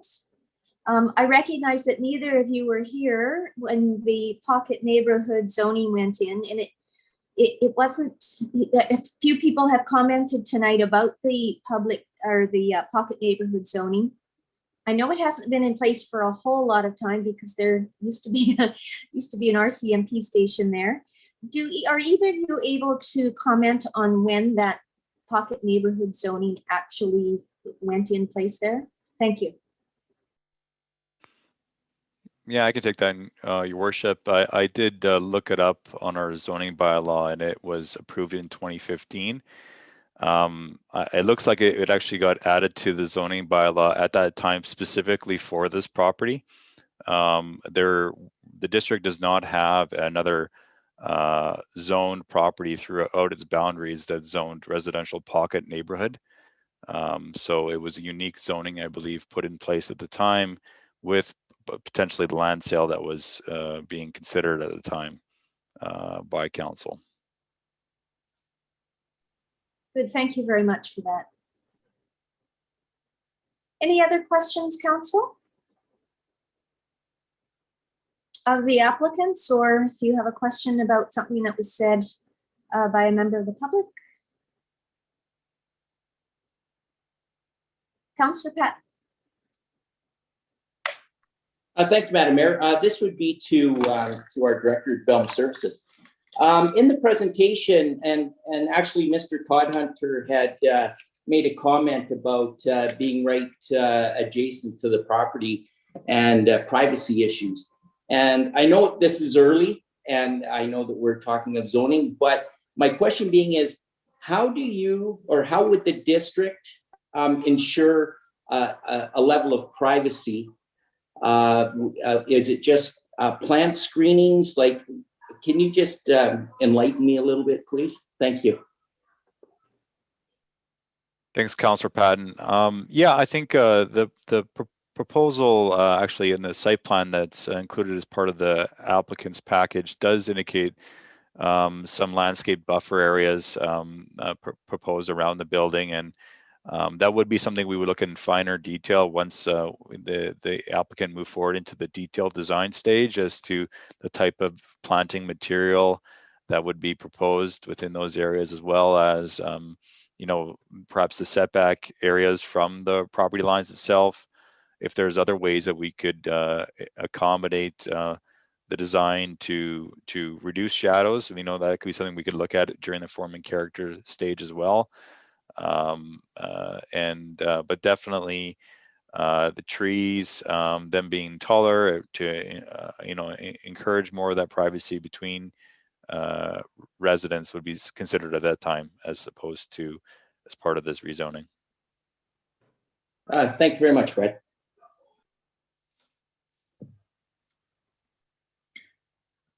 Thank you, Madam Mayor. Just a quick question about the process. So if BC Housing grants this grant, first of all, if this gets rezoning and an OCP amendment, then you await BC Housing, then it comes back. And can you please elaborate on what the public process is following that component once there is a confirmation that the grant and this project would be going forward, just so that folks in the community might recognize when they will have a chance to come back with their concerns regarding parking and massing and backyard privacy, please.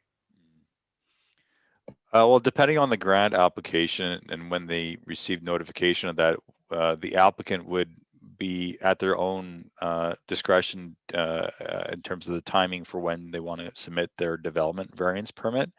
If a variance is being proposed to either the height requirement or the parking requirement or other zoning requirements that are required for the high density zone. Through that process, we would notify adjacent landowners similarly to what we've done here for the rezoning. It's a similar radius as in terms of our notification. And then we would also post out, for consideration with council, and then advertise it, or recommend that the developer advertise it on their webpage as well, with their fine-tuned design so that people could comment on it and receive feedback from people before it goes to council. So sorry, Brad, is that two different? One is the variance and the other would be a design form and character, or is it one process, one opportunity to comment in the future? Yeah, good question, Councillor Carlson. I think we would probably encourage the applicant to submit both permits at the same time, because generally when you're looking at the form and character of the building, you're also looking at what variances might be required, because you've done a detailed plan with your architect and you have a full understanding of what you're proposing to council for both permits. Okay, thank you very much. That's very helpful. Yeah. Okay, council, any other questions? All right, I will declare this public hearing closed at 7:47 p.m.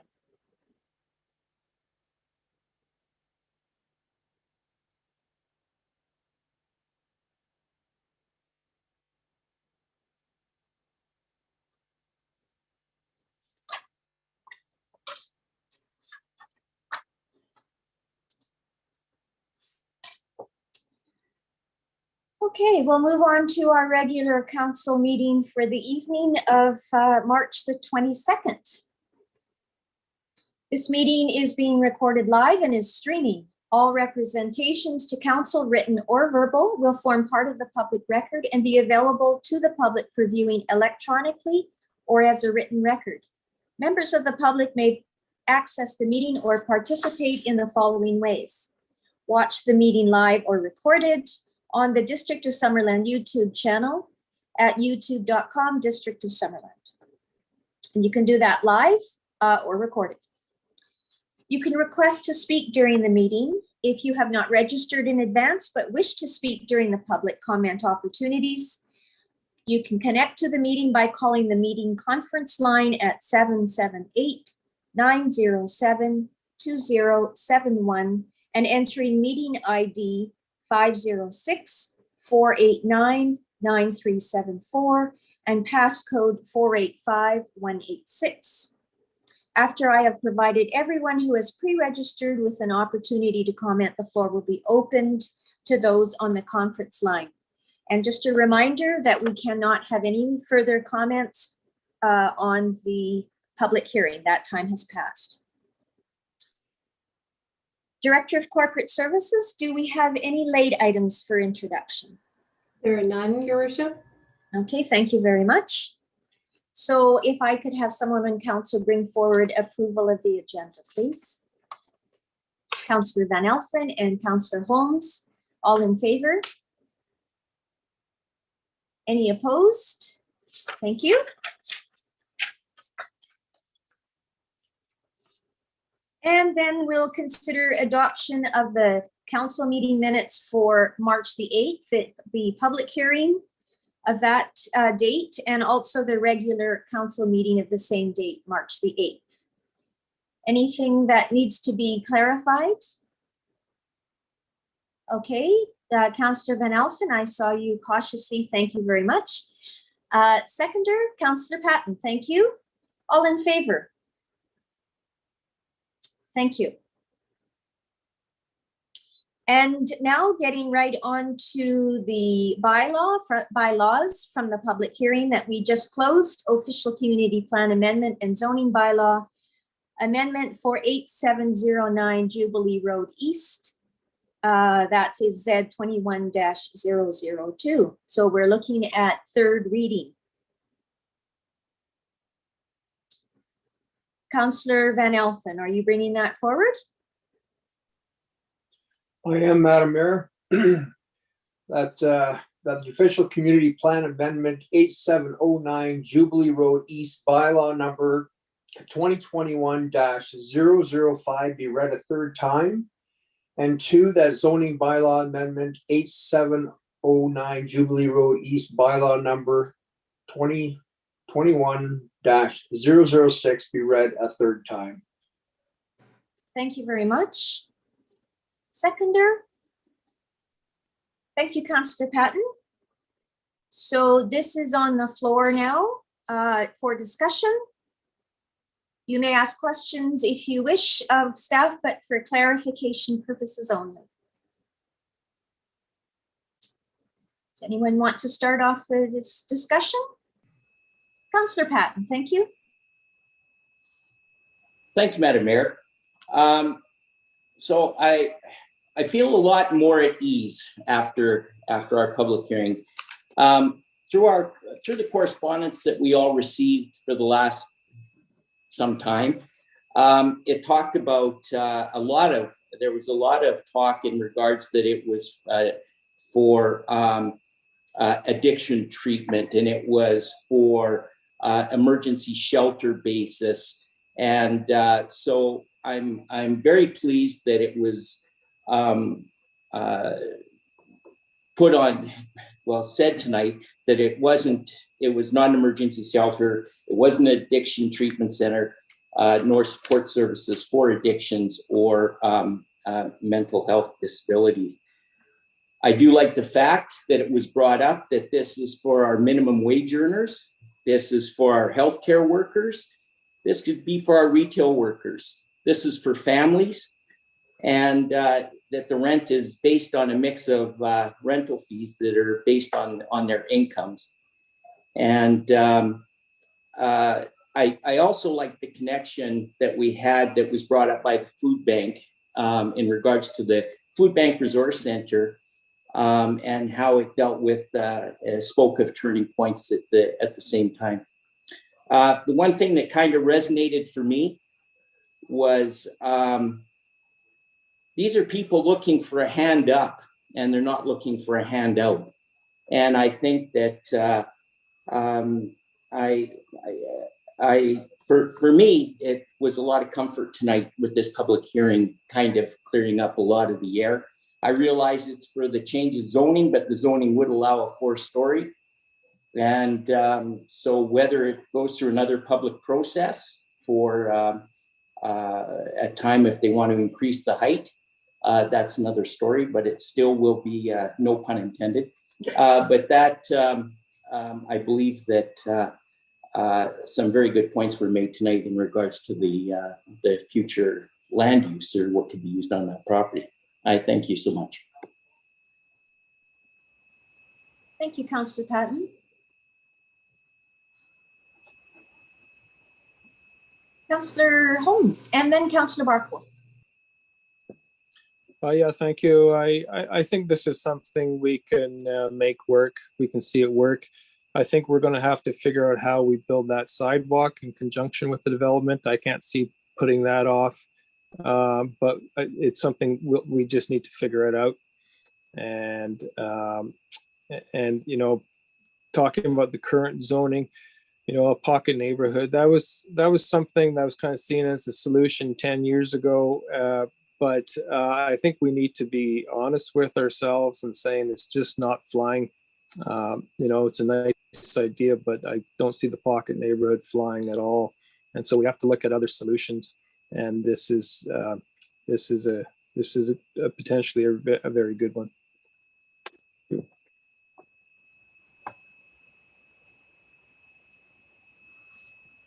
Councillor Barkle and then Councillor Traynor. Okay, thank you. One thing council hasn't discussed very much because of the proposal that is sort of bringing this to the floor is the fact that if this doesn't go through, we're changing the zoning to 4 stories. And is council good with that? You have to make sure that everybody is happy to see that change, because it may not wind up being an affordable housing. It's a very competitive process. Maybe their chances are 50-50. The one thing they have in their corner is Ann Howard. We know that. But, you know, is everybody good with it being 4 stories? Personally, I am. I never really thought that a pocket neighborhood took full advantage of that location and the density that was across this, you know, just simply across the street. The sidewalk, whatever goes in there, I think is essential. We have to have that worked out. So at this point, yeah, I can't see, I'm happy to see it go to 4 stories if this doesn't happen. So I guess I'd have to speak, and I'm speaking in favor of the motion. Thank you, Councillor Barkle. On to you, Councillor Traynor. Just before I start, Councillor Barkle, I think you have some feedback coming because your microphone's on. Yeah, thanks. I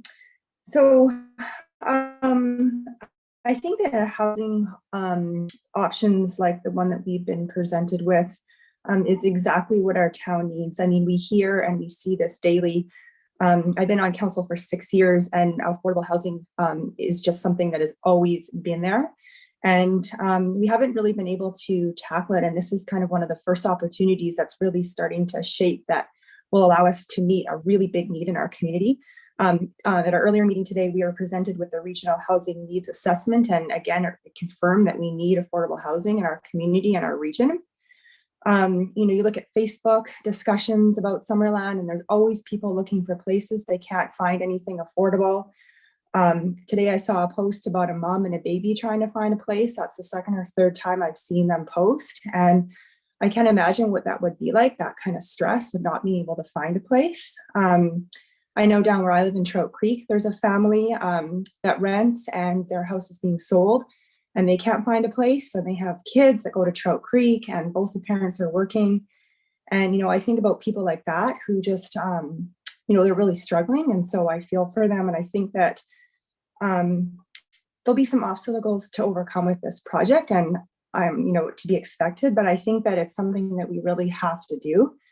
And, you know, with 30, you know, in the building with 30% marketing or market housing, as well as 10 units that will have 3 bedrooms or more, to me, that shows that they're catering to people who can afford to live in there as well as families. And so in my mind, that will create a really good mix, like people with disabilities, seniors, families, and then as well up to 30% of people who can afford market housing. So I think that that's a really nice mix. And I just think that this is an opportunity to really help out people in our community who work in our restaurants and who work at our grocery stores and our gas stations, and we want them to stay here. but they can't right now. They can't afford to live. And so this is an opportunity that we can give to them. So I think we have an obligation to at least investigate it and to go down this road, and hopefully we can work out all the bugs and make this work. So I'm in favor of it so far. Thank you. Councillor Carlson. Thank you, Madam Mayor. And just I'd like to thank all of the members of the public who have written in and spoke this evening.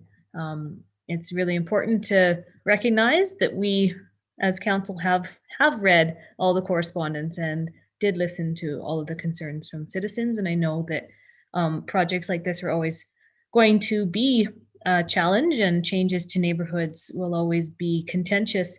And that's okay, as long as we continue to have these conversations and make sure that they're in this public forum. I also want to thank the Turning Points for bringing forward an affordable housing project for Summerland, because we've been talking about this for a very long time. And as far as I know, this is the first real opportunity that we have had. And so I think it would be a shame to pass it up. I think it's a very good location to be putting an affordable housing project. And I look forward to how it can enhance and potentially move the entire neighborhood forward going into the future. So I'll leave it at that. I think the rest of council has spoken very eloquently on what it is that what the need is, and how we in Summerland really do require these projects. And I hope this is the beginning of many more. Thank you, Councillor Carlson. On to you, Councillor Van Elfen. Thank you, Madam Mayor. I'm excited about this project. I know there's some things to iron out in the future. We're all well aware of that. Prior to being on council, I was on the Parkdale Place Housing Society on the board of directors. I sat through many affordable housing seminars, and one of the ones that I remember the most was workforce housing. So many of our employers in our community struggle to get employees. There's nowhere to live in town, and if they have to commute from West Kelowna or Penticton, usually their employment is short-lived because they find out what the costs of commuting, are incurred of those jobs. So we need this type of housing in our community to help support employers, support our school system. I think this is personally a good location. It's close to all the amenities.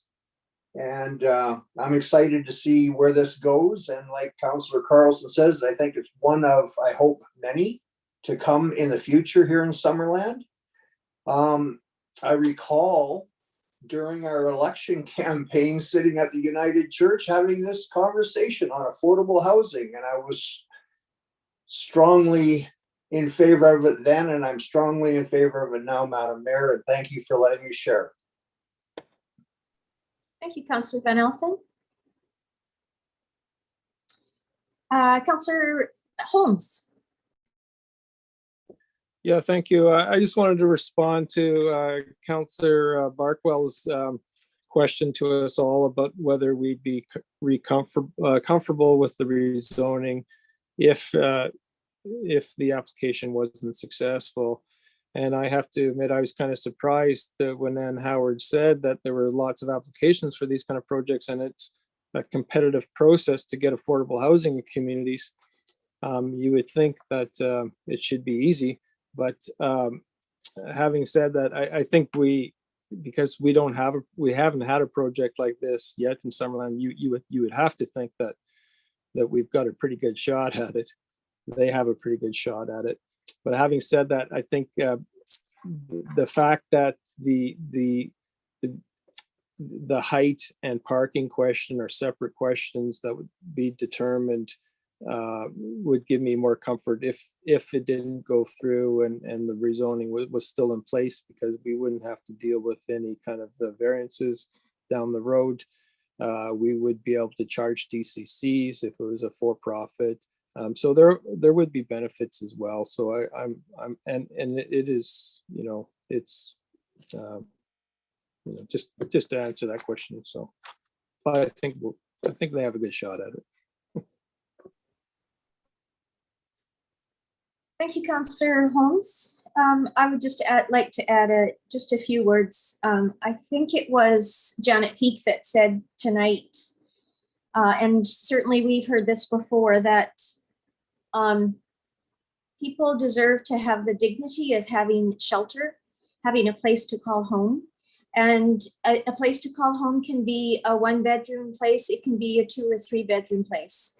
And if it is something that you can afford based on your income, then all the better.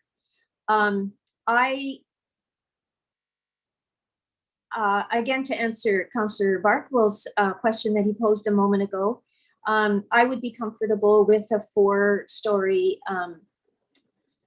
development there. We have one downtown already. And my strong preference, of course, is to have an affordable housing development in Summerland. We have talked so many times over the last many years, including what Councillor Van Alphen was saying when he was on council before we started on council in 2014, many of us. And we have long identified, and it's been I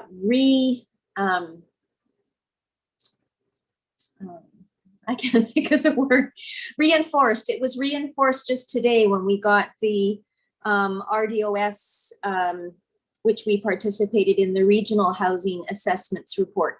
And I know that hasn't been totally presented to all of the entities, but certainly it was loud and clear in that report, like Councillor Traynor was mentioning earlier.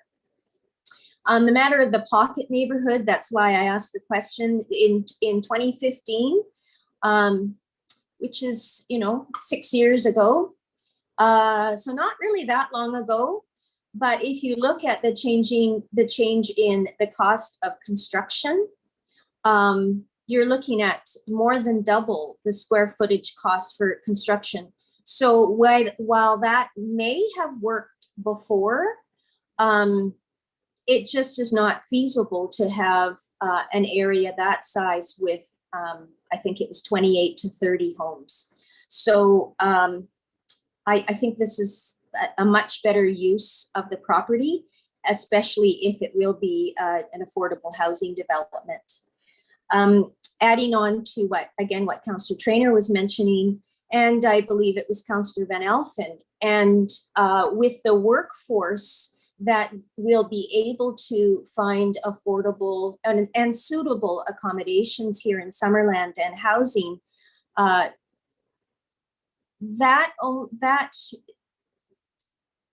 think that would put us in good stead as we continue to work on getting a nurse practitioner or a general physician for everybody that lives in Summerland, rather than them having to go outside of Summerland to get those much needed health services.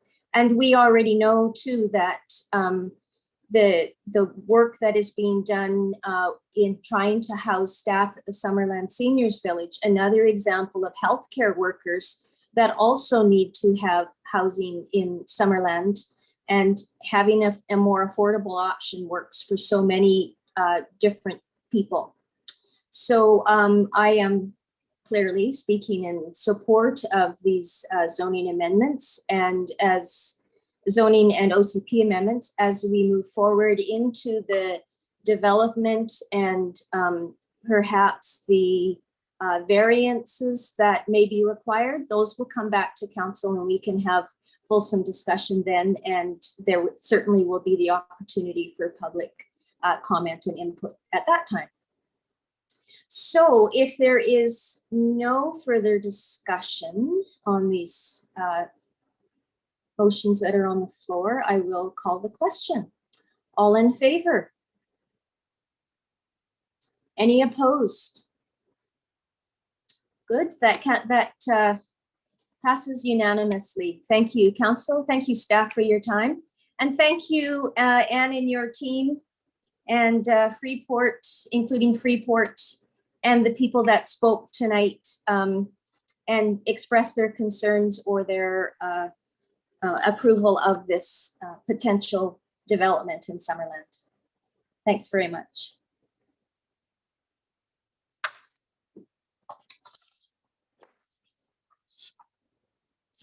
Okay, item 6 on the agenda tonight is the mayor's report.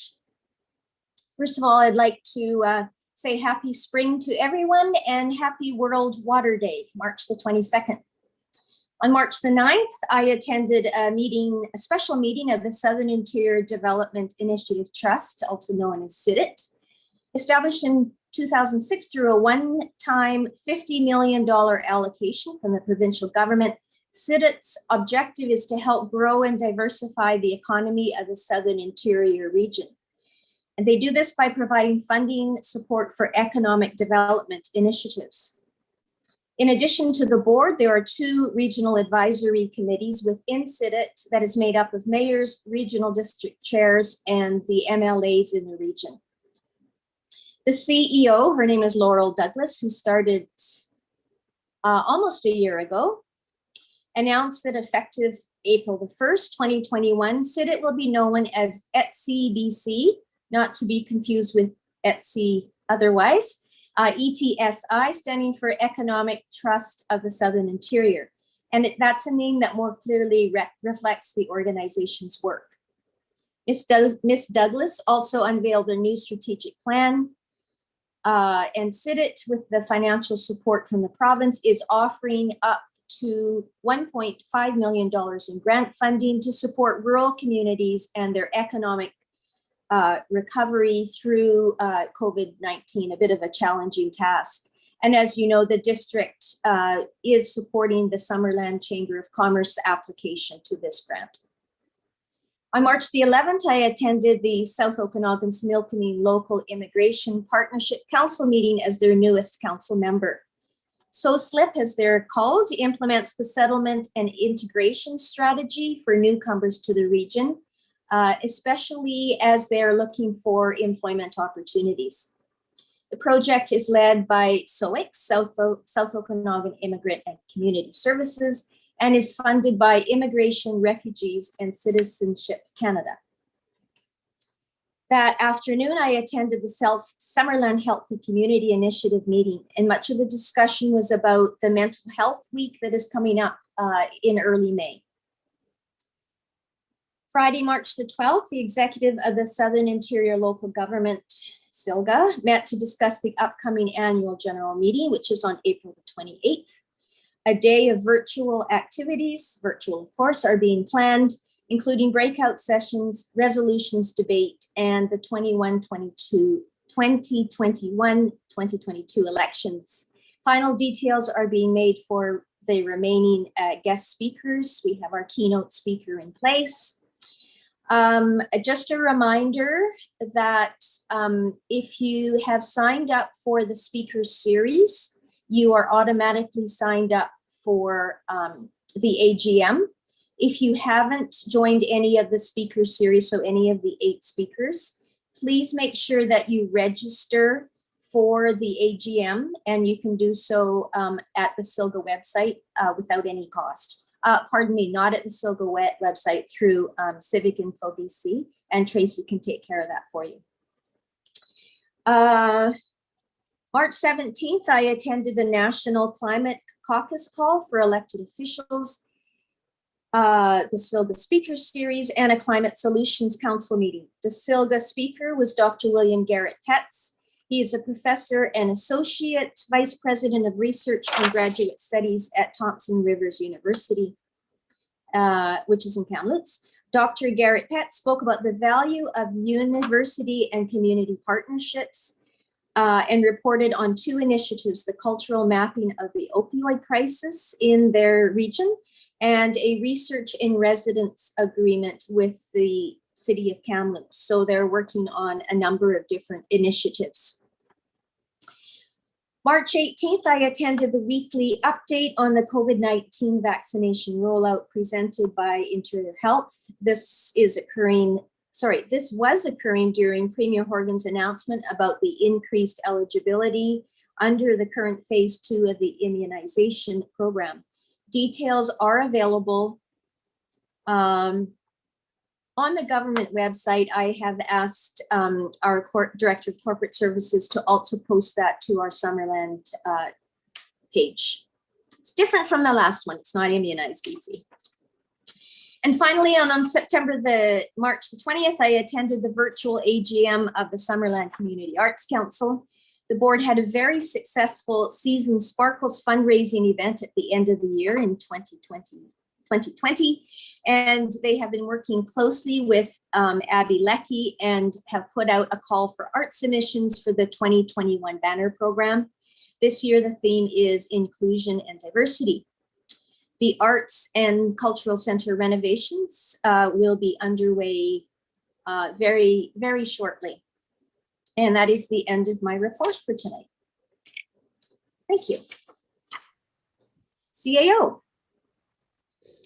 Thank you, Your Worship. Pleased to share my report with Council. First of all, I wanted to let Council know that repairs to the pathway at Peach Orchard Beach and Rotary Beach will be starting very soon. A pre-construction meeting with Superior Excavating, who's the contractor, True Consulting, who's the engineering consultant, and Lakeshore Environmental, who's the environmental consultant, was held at 10 a.m. today. At this time, we're hoping construction will start next week and it should be completed in early May. The north half was repaired in 2020, but the south half had to be delayed until the Okanagan Lake levels drop below the elevation of the existing timber retaining wall that is being replaced with a concrete retaining wall. The district has been made aware of recent activity that is planned to start on Tuesday, March 23rd along the Gartrell Trail, located in the north side of Trout Creek community.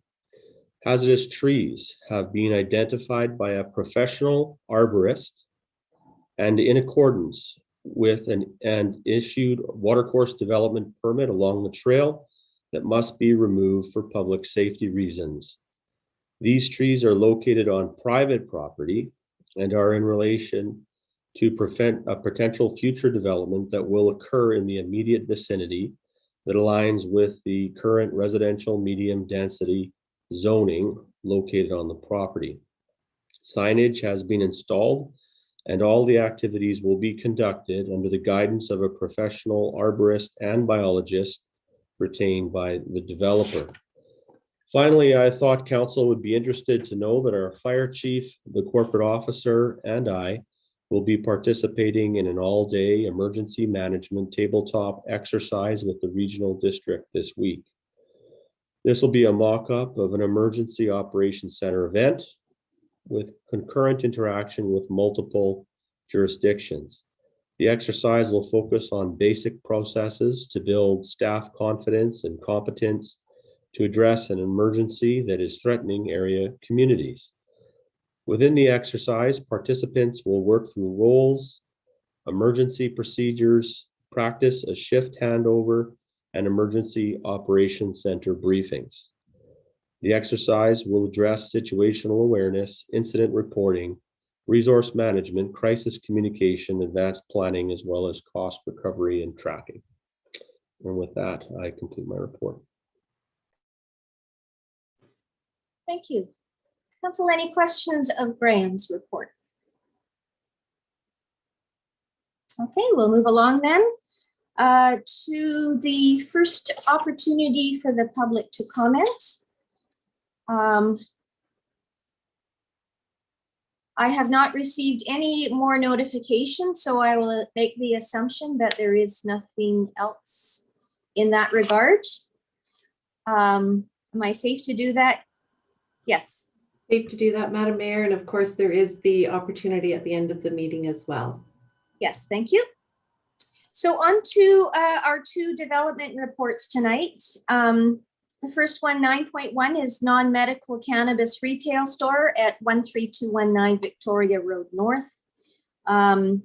This is LCRB C20-001, the file number. And I will pass this over to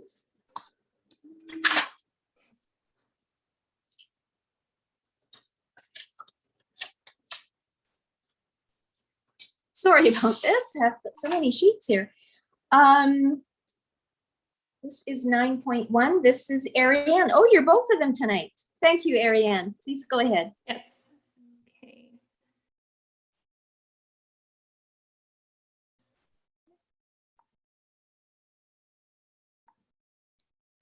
All right, so the district received a referral from the Liquor and Cannabis Regulation Branch to consider an application for a non-medical cannabis retail store located at 13219 Victoria Road North. The LCRB is requesting that the district consider the referral and provide them with a written recommendation. Section 33(1) of the Cannabis Control and Licensing Act prevents the LCRB from issuing a non-medical cannabis retail store license without a positive recommendation from the local government. As part of the referral process and processing this application, a referral was sent to district departments and external agencies for comment. District staff raised no concerns about this application. The RCMP stated that they do not have any input other than that they are required to follow the regulations that exist pertaining to operating a cannabis retail store. And the school district stated that the board continues to oppose retail cannabis outlets that are in close proximity to schools, noting that this is the third referral for a small community. The board is concerned for the health and safety of the district students, and the board is working hard to minimize vaping related incidents. So with respect to district policies and regulations, the OCP strongly supports having the downtown core as the primary commercial center of Summerland. This is reflected in a number of objectives and policies that seek to promote a variety of retail, service, and institutional uses within the downtown to create a vibrant core. The diversity of uses within the downtown is reflected in the central business zone, which allows for a variety of retail uses, including a non-medical cannabis retail store. Previous council considerations of non-medical cannabis retail store applications have assumed a market-oriented approach. Apart from policy number 300.6, which recommends a 50-meter walkable buffer from schools, parks, playgrounds, libraries, there are no district regulations or policies restricting the maximum number of cannabis retail stores permitted in Summerland or a minimum buffer between stores. Staff recognize the concern raised by the school district regarding the 3 approved stores downtown. However, given that the district policies and regulations consider non-medical cannabis retail stores to be similar to other retail uses, staff recommend that this application be forwarded to the LCRB with a positive recommendation. Thank you.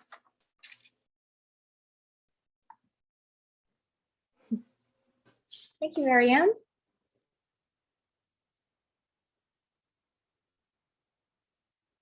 I'll just quickly ask, I'm not sure if it's Ariane or Karen, was there any other correspondence that we received? I don't recall receiving anything other than the school district piece. Is that the only correspondence we received?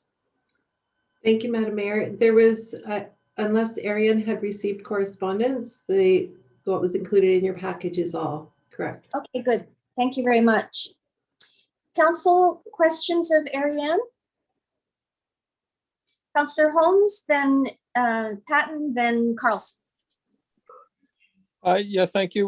We approved a referral of a location a few doors down from this one. And I don't believe it's ever opened. And do we know if that one was approved, and what's happening with that other one? Does the province tell us that kind of information, provide us that kind of follow-up? Yes, through the chair.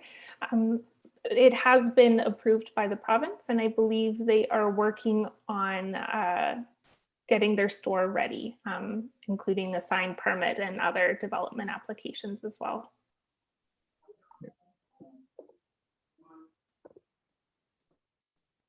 Okay, Councillor Patton. Thank you, Madam Mayor. Could you, it's on the kind of a segue to Councillor Holmes. Can you tell me what the time period is from the time that we would do a development approval to the time that they actually have to initiate a building permit, which then in turn would keep the development permit live? Is it 2 years? Yeah, I can answer that one through the chair. Normally our development permits take 2 years, although this is a referral process to the LCRB. I'm not too certain how long their process takes, but we have heard from other applicants that they do take a lot of time in getting the approvals in place through the LCRB, because they have to do a background check and multiple health and safety related checks before they consider approval. Thank you. I wondered if the referral process was very similar to the development permit process, where there was an actual timeline from the time that it was we said yes to the time in which they had to begin the process. So thank you very much. My question, I guess you guys have asked those questions, but I've got a new one. When it comes to a business like this, they have now put forward a proposal and they'd like us to approve it. Do they have, other than, if they're following council meetings, do they have a list or access to know what other Summerland locations have got the same approval? I ask because it does take a very long time. And I know that we've suggested multiple times that it's free market and we should let folks, the best cannabis stores will survive. I'm just wondering if there's a list out there that this applicant would know that there's another one just down the street.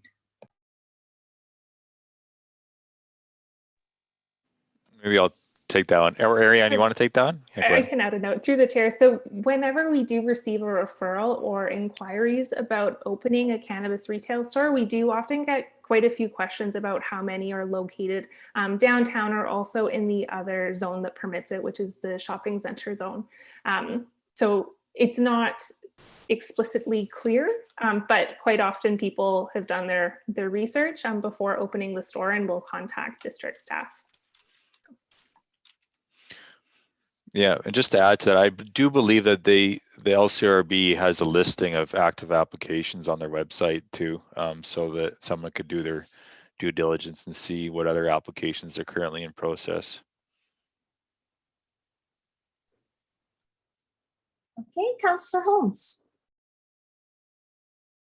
Yeah, thank you. I guess the proponent isn't here on the call, but if I remember correctly, the other applications we did have the applicant at the meeting, and they kind of told us a bit about what their plans were, and I think that that helps the community to know who is opening cannabis retail stores, and it helps reassure them that when they're able to see who these people are, who the owners are, and I'm just wondering if there might be any opportunity for that, so we could get to know who the person is.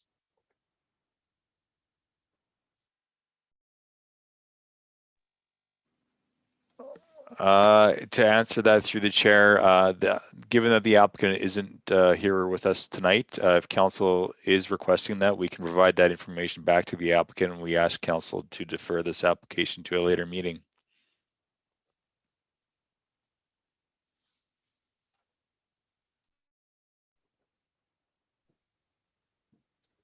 Something that you'd like to request, Councillor Holmes? I would, yes, please.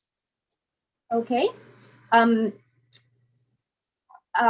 we have, so you're suggesting a motion then? Yeah, I'll move that we defer this to a future meeting for when the proponent can join us.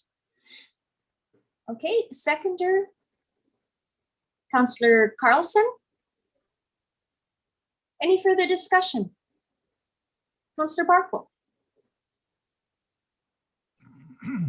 I don't think the appearance of the proponent is going to change my vote on this issue at all. I don't, there's a lot of delays on these sort of applications as it is. I don't think we need to add to it. I don't see that that it will much will hinge on on that sort of presentation. So I'd like to.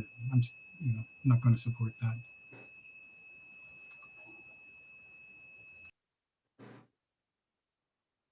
that. Councillor Holmes? Yeah, I guess my response to that is, well, if it's a 2-year process, another 2 weeks isn't going to make a whole lot of difference. And it's you don't know if it'll sway you. You don't know until you actually hear it. That's the whole point. And it's not just whether what that we would like to know. I think it's also the community would like to know, and it gives the opportunity for the community to see. And this is kind of the only venue they have for that. So, thank you.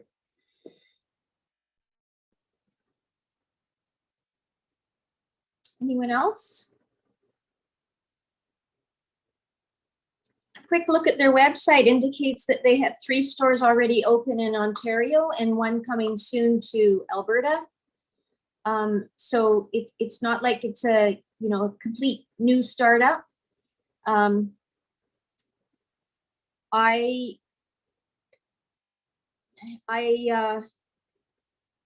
not really sure that we should, this is my opinion, of course, I'm not really sure that we should be treating a cannabis retailer any different than we should any retailer. I mean, we just heard that is, that's how we've been approaching this as a council.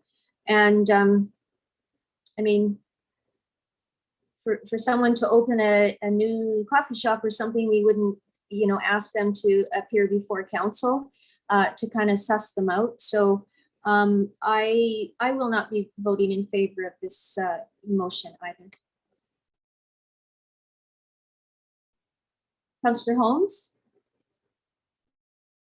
Yeah, thank you. Well, just in response to that, the government is treating them differently just by requiring us to have a referral to them, and they give the license. So they're already different, and that's being established. So it's not quite the same as a coffee shop.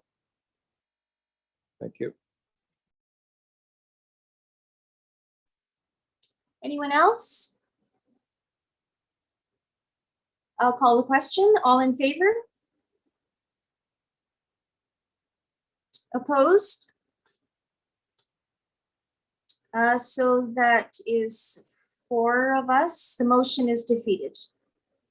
So that's Councillor Barkwell, Councillor Van Elfen, Councillor Trainer, I believe. Is that right? And myself, Karen. Thank you.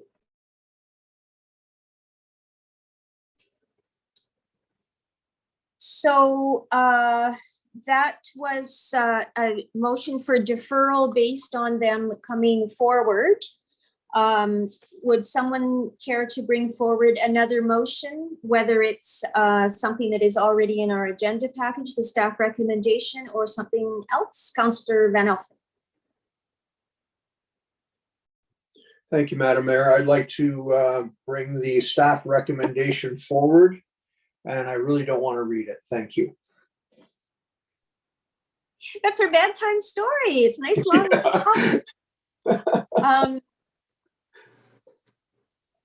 If you want me to read it, I will.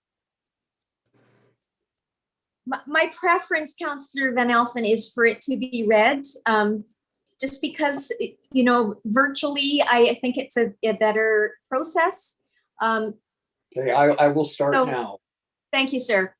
That staff be directed to forward the following recommendation to the Liquor and Cannabis Regulations Branch, ACRB, and that the accordance with section 33(1) of the Cannabis Control and Licensing Act, council recommends support of an application from Urban, is that correct? Green Cannabis Company Incorporated for the proposed non-medical retail cannabis location at 13219 Victoria Road North, Summerland, BC. Lot A, District Lot 3640, Osoyoos Division, Yale, District Plan 36361, And further, the council comments are as follows. A, the property is located in the downtown core commercial area and is located adjacent to the commercial properties. B, that no negative impact on the community is anticipated if the application is approved, as the use is permitted in the zoning. C, the council provide opportunity for residents to provide their views of the license application. Public notice indicated that the municipal council would accept written comments on the application until March 22nd, 2021, was published in the Summerland Review on March 11th, 2021, and advertised in a sign posted on the storefront at 13219 Victoria Road North from March 6th, 2021 until council considered the application on March 22nd, 2021. And D, that views of the residents were considered by council and attached to the agenda of March 22nd, 2021 regular council meeting, or delivered as late items if correspondence was received after the agenda was published. Thank you very much, Councillor Van Alphen. Seconder? Councillor Barkle, thank you. And now any further discussion on this? I'll call the question. All in favor? Oh, Councillor Barkle. I was just going to say Councillor Holmes was very persuasive, but on the balance, I think I had to go with let's move this forward. Okay, thank you. All in favor? And any opposed? Councillors Patton and Holmes are opposed. So that carries. Thank you.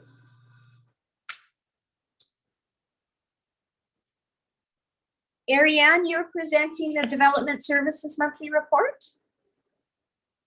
No, Brad is. I think I will, if you don't mind, Your Worship. Oh, no, not a problem. Just quickly, I do want to thank Ariane again for preparing it, though. Thanks, Ariane.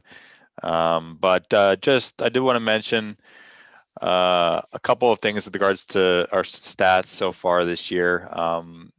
For February and January inclusive, so this is the February monthly report, we're for the number of planning and development applications, we're up to 17, which is on pace to be a record year so far for 2 months of the year. You can see it's the number of subdivisions and rezonings that have been submitted within the last 2 months. We're kind of at a higher pace than normally we would have, and those are usually complex files. So staff are definitely feeling those pressures of those complex files coming in.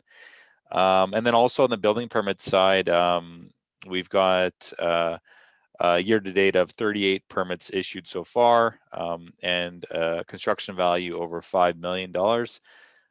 So again, we're getting close to our record year as well. You can see that 2017 was our only higher year for construction value so far this year. So kind of keeping the same pace as what I presented in 2019, moving forward into, 2020, moving into 2021. And for the first time too, I do want to introduce a new stats for bylaw enforcement with Dan Maya on board now. We've started doing a better job of collecting our stats on a monthly basis, and we'll be presenting that to council as well through our monthly reports. So we provided a number of bylaw files that have been opened in the month of February, as well as our year to date for the number of bylaw enforcement files opened, and the type of bylaw or complaint that was submitted and investigated by our bylaw enforcement team for council's purview. So with that, I can answer any questions on open applications that are also provided in the report. Thank you. Councillor Traynor. Yeah, this question is for Brad. At the bottom of your list, I noticed that the item that we just discussed is on there, and it says application on hold at applicant's request. Does that just need to be updated, or? Yeah, that's correct. Yes, unfortunately, some of these don't get updated in time for the report. We rely on an Excel sheet to keep track of our files, and so that one obviously went forward to council for consideration tonight. So that one was mistakenly not updated. Okay, thank you. Anyone else? Councillor Barkwell. Thank you, Madam Mayor. Maybe it's happened already, but has the permit for the Oasis project on the waterfront been issued? It hasn't been issued, but I can say that it finally has been submitted. So that's a good thing that for our department to see come in. We're excited to see that project start to materialize. They are doing some pre-work right now on site. As if you drive by, you can see that some preloading of structural fill is being brought to the site, and they do have an earthworks permit for that material, but the building permit hasn't been issued yet. So I didn't see it on your list. Just must have recently come in?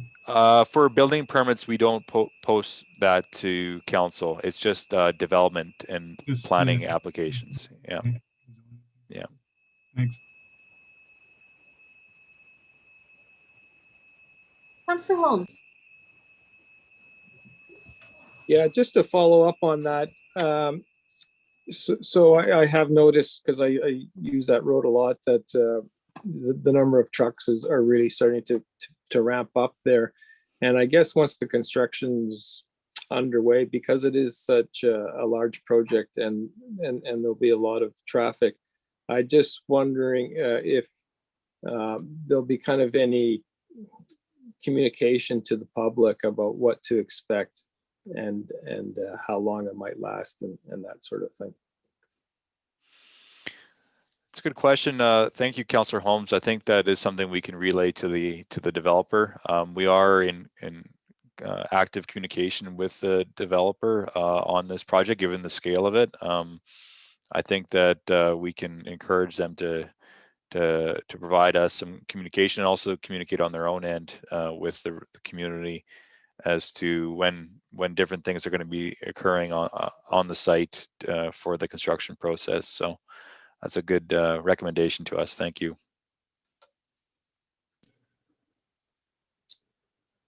Following on what Councillor Holmes was just asking, I believe, and I could have it wrong, but I believe that when we were looking at this originally, there was a request that the trucks come along Lakeshore Road rather than down Solly, up and down Solly.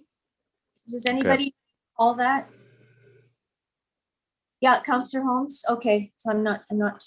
Yeah. Okay, please go ahead, Councillor Holmes. Yeah, and I can confirm they're doing that.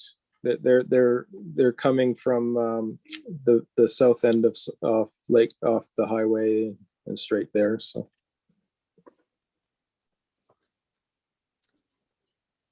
Okay. I had just one question on the bylaw. First of all, thank you for that. I think it's the first time we've ever seen this kind of information coming forward on the bylaws. The traffic, can you give us an example of what a traffic bylaw file would be? Yeah, thank you. That generally they are related to it can be related to a parking violation, although we haven't done a lot of that historically. I'm just throwing different ideas out there, but also trees over the road right away perhaps might be related to that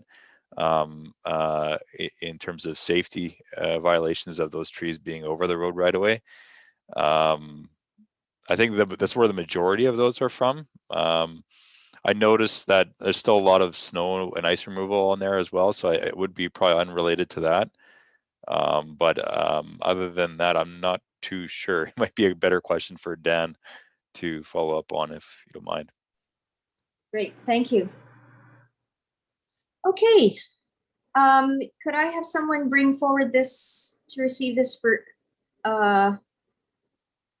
to receive the report for information, please? Thank you, Councillor Holmes. Seconder, Councillor Barkwell, all in favor? Okay, that carries. And now are there any notices of motion that a councillor would like to bring forward? Is item 12. Okay, great. So on to information items, quite a few pieces of correspondence as you would expect. Is there anything that someone would like to bring forward?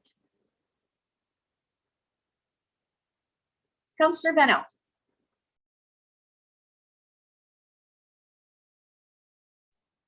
Thank you, Madam Mayor. Attachment G, the Glencore, the Brenda Renewables. I'm just curious on this, if this company has done any presentation to the regional district or nothing like that. I just find it really interesting because they're talking about utilizing up to 150,000 tons of local organic waste. And from Campbell Mountain apparently is going to be doing their own. Oliver's going to be doing their own. We're going to be doing our own. I'm just curious who they've been in contact with. And they're going to take their finished product and put it on, revegetate the 780 hectare mine site, which sounds quite promising. And also producing 170,000 gigajoules of renewable natural gas per year. I just found the letter very, very interesting, and just curious, I wouldn't mind if they would maybe come to a council meeting and do a presentation. And I'm curious, I'm surprised I haven't been to the RDOS, but I just wanted to bring that one forward. If anybody else would be interested in getting a presentation from this group. Just to clarify, they've been to the staff at the RDOS has certainly spoken with them, but I don't recall them coming and presenting.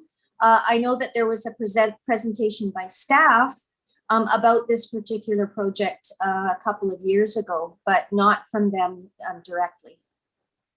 Thank you. Councillor Holmes. Yeah, well, it says in the letter that we're invited to go visit the site. So why don't we as a council go visit?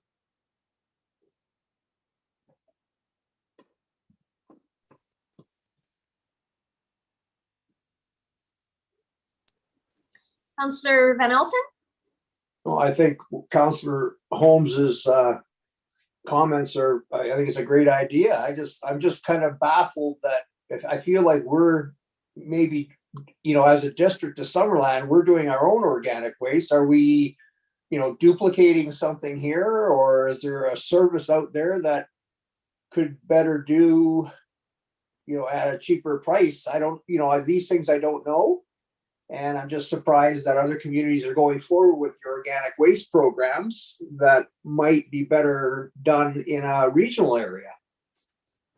But I'd like to go up and have a look at it too. I'm quite curious. Okay, thank you. Councillor Carlson, did you have your hand up? No. Any other correspondence? Oh, sorry, then go ahead, please. No, I had the same correspondence as Councillor Van Elfen, so. Oh, okay. And that's it. Okay, so someone could bring forward a motion to receive the correspondence for information, please. Councillor Van Elfen, seconder. Councillor Holmes, thank you. All in favor?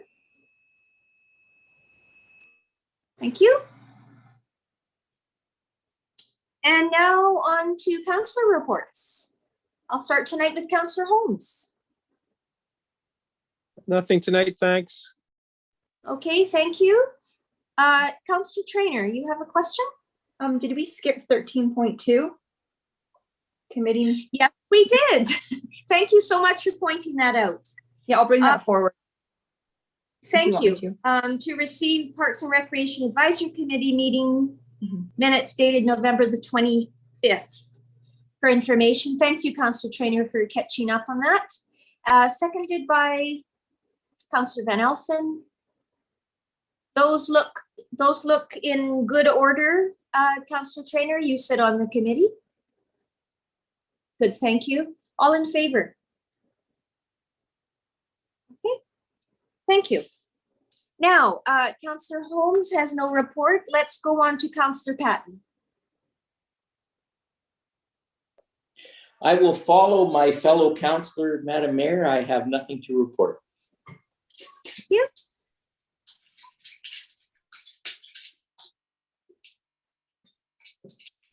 Councillor Barkwell. Nothing here, Madam Mayor. Councillor Van Alphen. Thank you, Madam Mayor. Nothing to report this evening. Thank you. Thank you. Councillor Carlson. I have nothing to report either. And Councillor Trainer.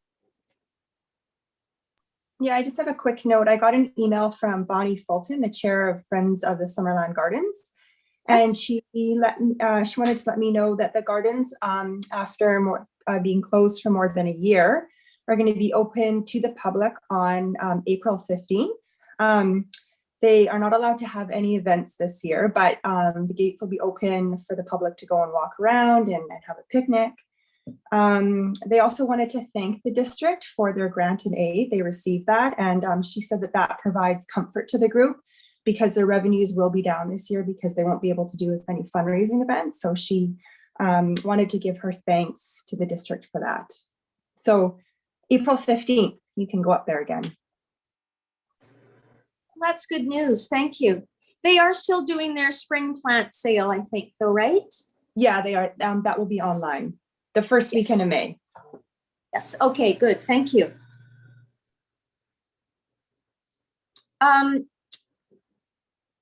Part of the correspondence tonight was the RDOS report that has come from Councillor Holmes. Thank you for that. I just wanted to add one piece to that, and that is that an RDOS resolution that was sent in for consideration at UBCM in 2020. Of course, we didn't have that. So that was one of the resolutions that went forward to the UBCM executive, and they have endorsed that resolution, and it was about I'll read the resolved piece. Therefore, be it resolved that UBCM encourage the province to, in consultation with BC Indigenous peoples and impacted regional districts, explore options for making regional governance more inclusive of Indigenous peoples, including potentially amending the Local Government Act to include self-determined participation by BC Indigenous peoples as voting regional district directors. That was something that I brought forward. They have requested a couple of amendments, which I have just read out. And just as a bit of background, at UBCM 2019, I was unaware of this. I learned that unless you live in you're living in a treaty area, that regional districts do not allow directors that represent Indigenous governments within the area. So we wouldn't have that here because we're living on traditional territory that is not covered by an Indigenous Peoples Treaty. So this gives the option for that exploration, and they can determine themselves if they want to be at the table. But quite clearly, the collaboration of the I'm sorry, I can't remember. It was Port Alberni. I think that the regional district that Port Alberni is in has Indigenous representation on their regional district board, and it's working very well because of that extra collaboration between the Indigenous government and the regional district government. So that's that. And any update for me, Karen, on anyone that wishes to speak? Thank you, Madam Mayor. We have no one on the list, and I have sent a message to those members of the public that are still on the call. And thus far, John Bubb has indicated he's just listening to the rest of the meeting. So unless Janet Peak is interested in speaking, I think we're safe to move forward. Okay, I'll give Janet a couple of seconds to indicate whether or not she wishes to speak again. No, I'm satisfied and I am just listening. Okay. Thank you, folks. Thank you for hanging out with us tonight, you two. Okay, so could I ask someone to bring forward adjournment, please? Councillor Van Elfen and Councillor Carlson, all in favor? Great, thank you. Good night, everyone.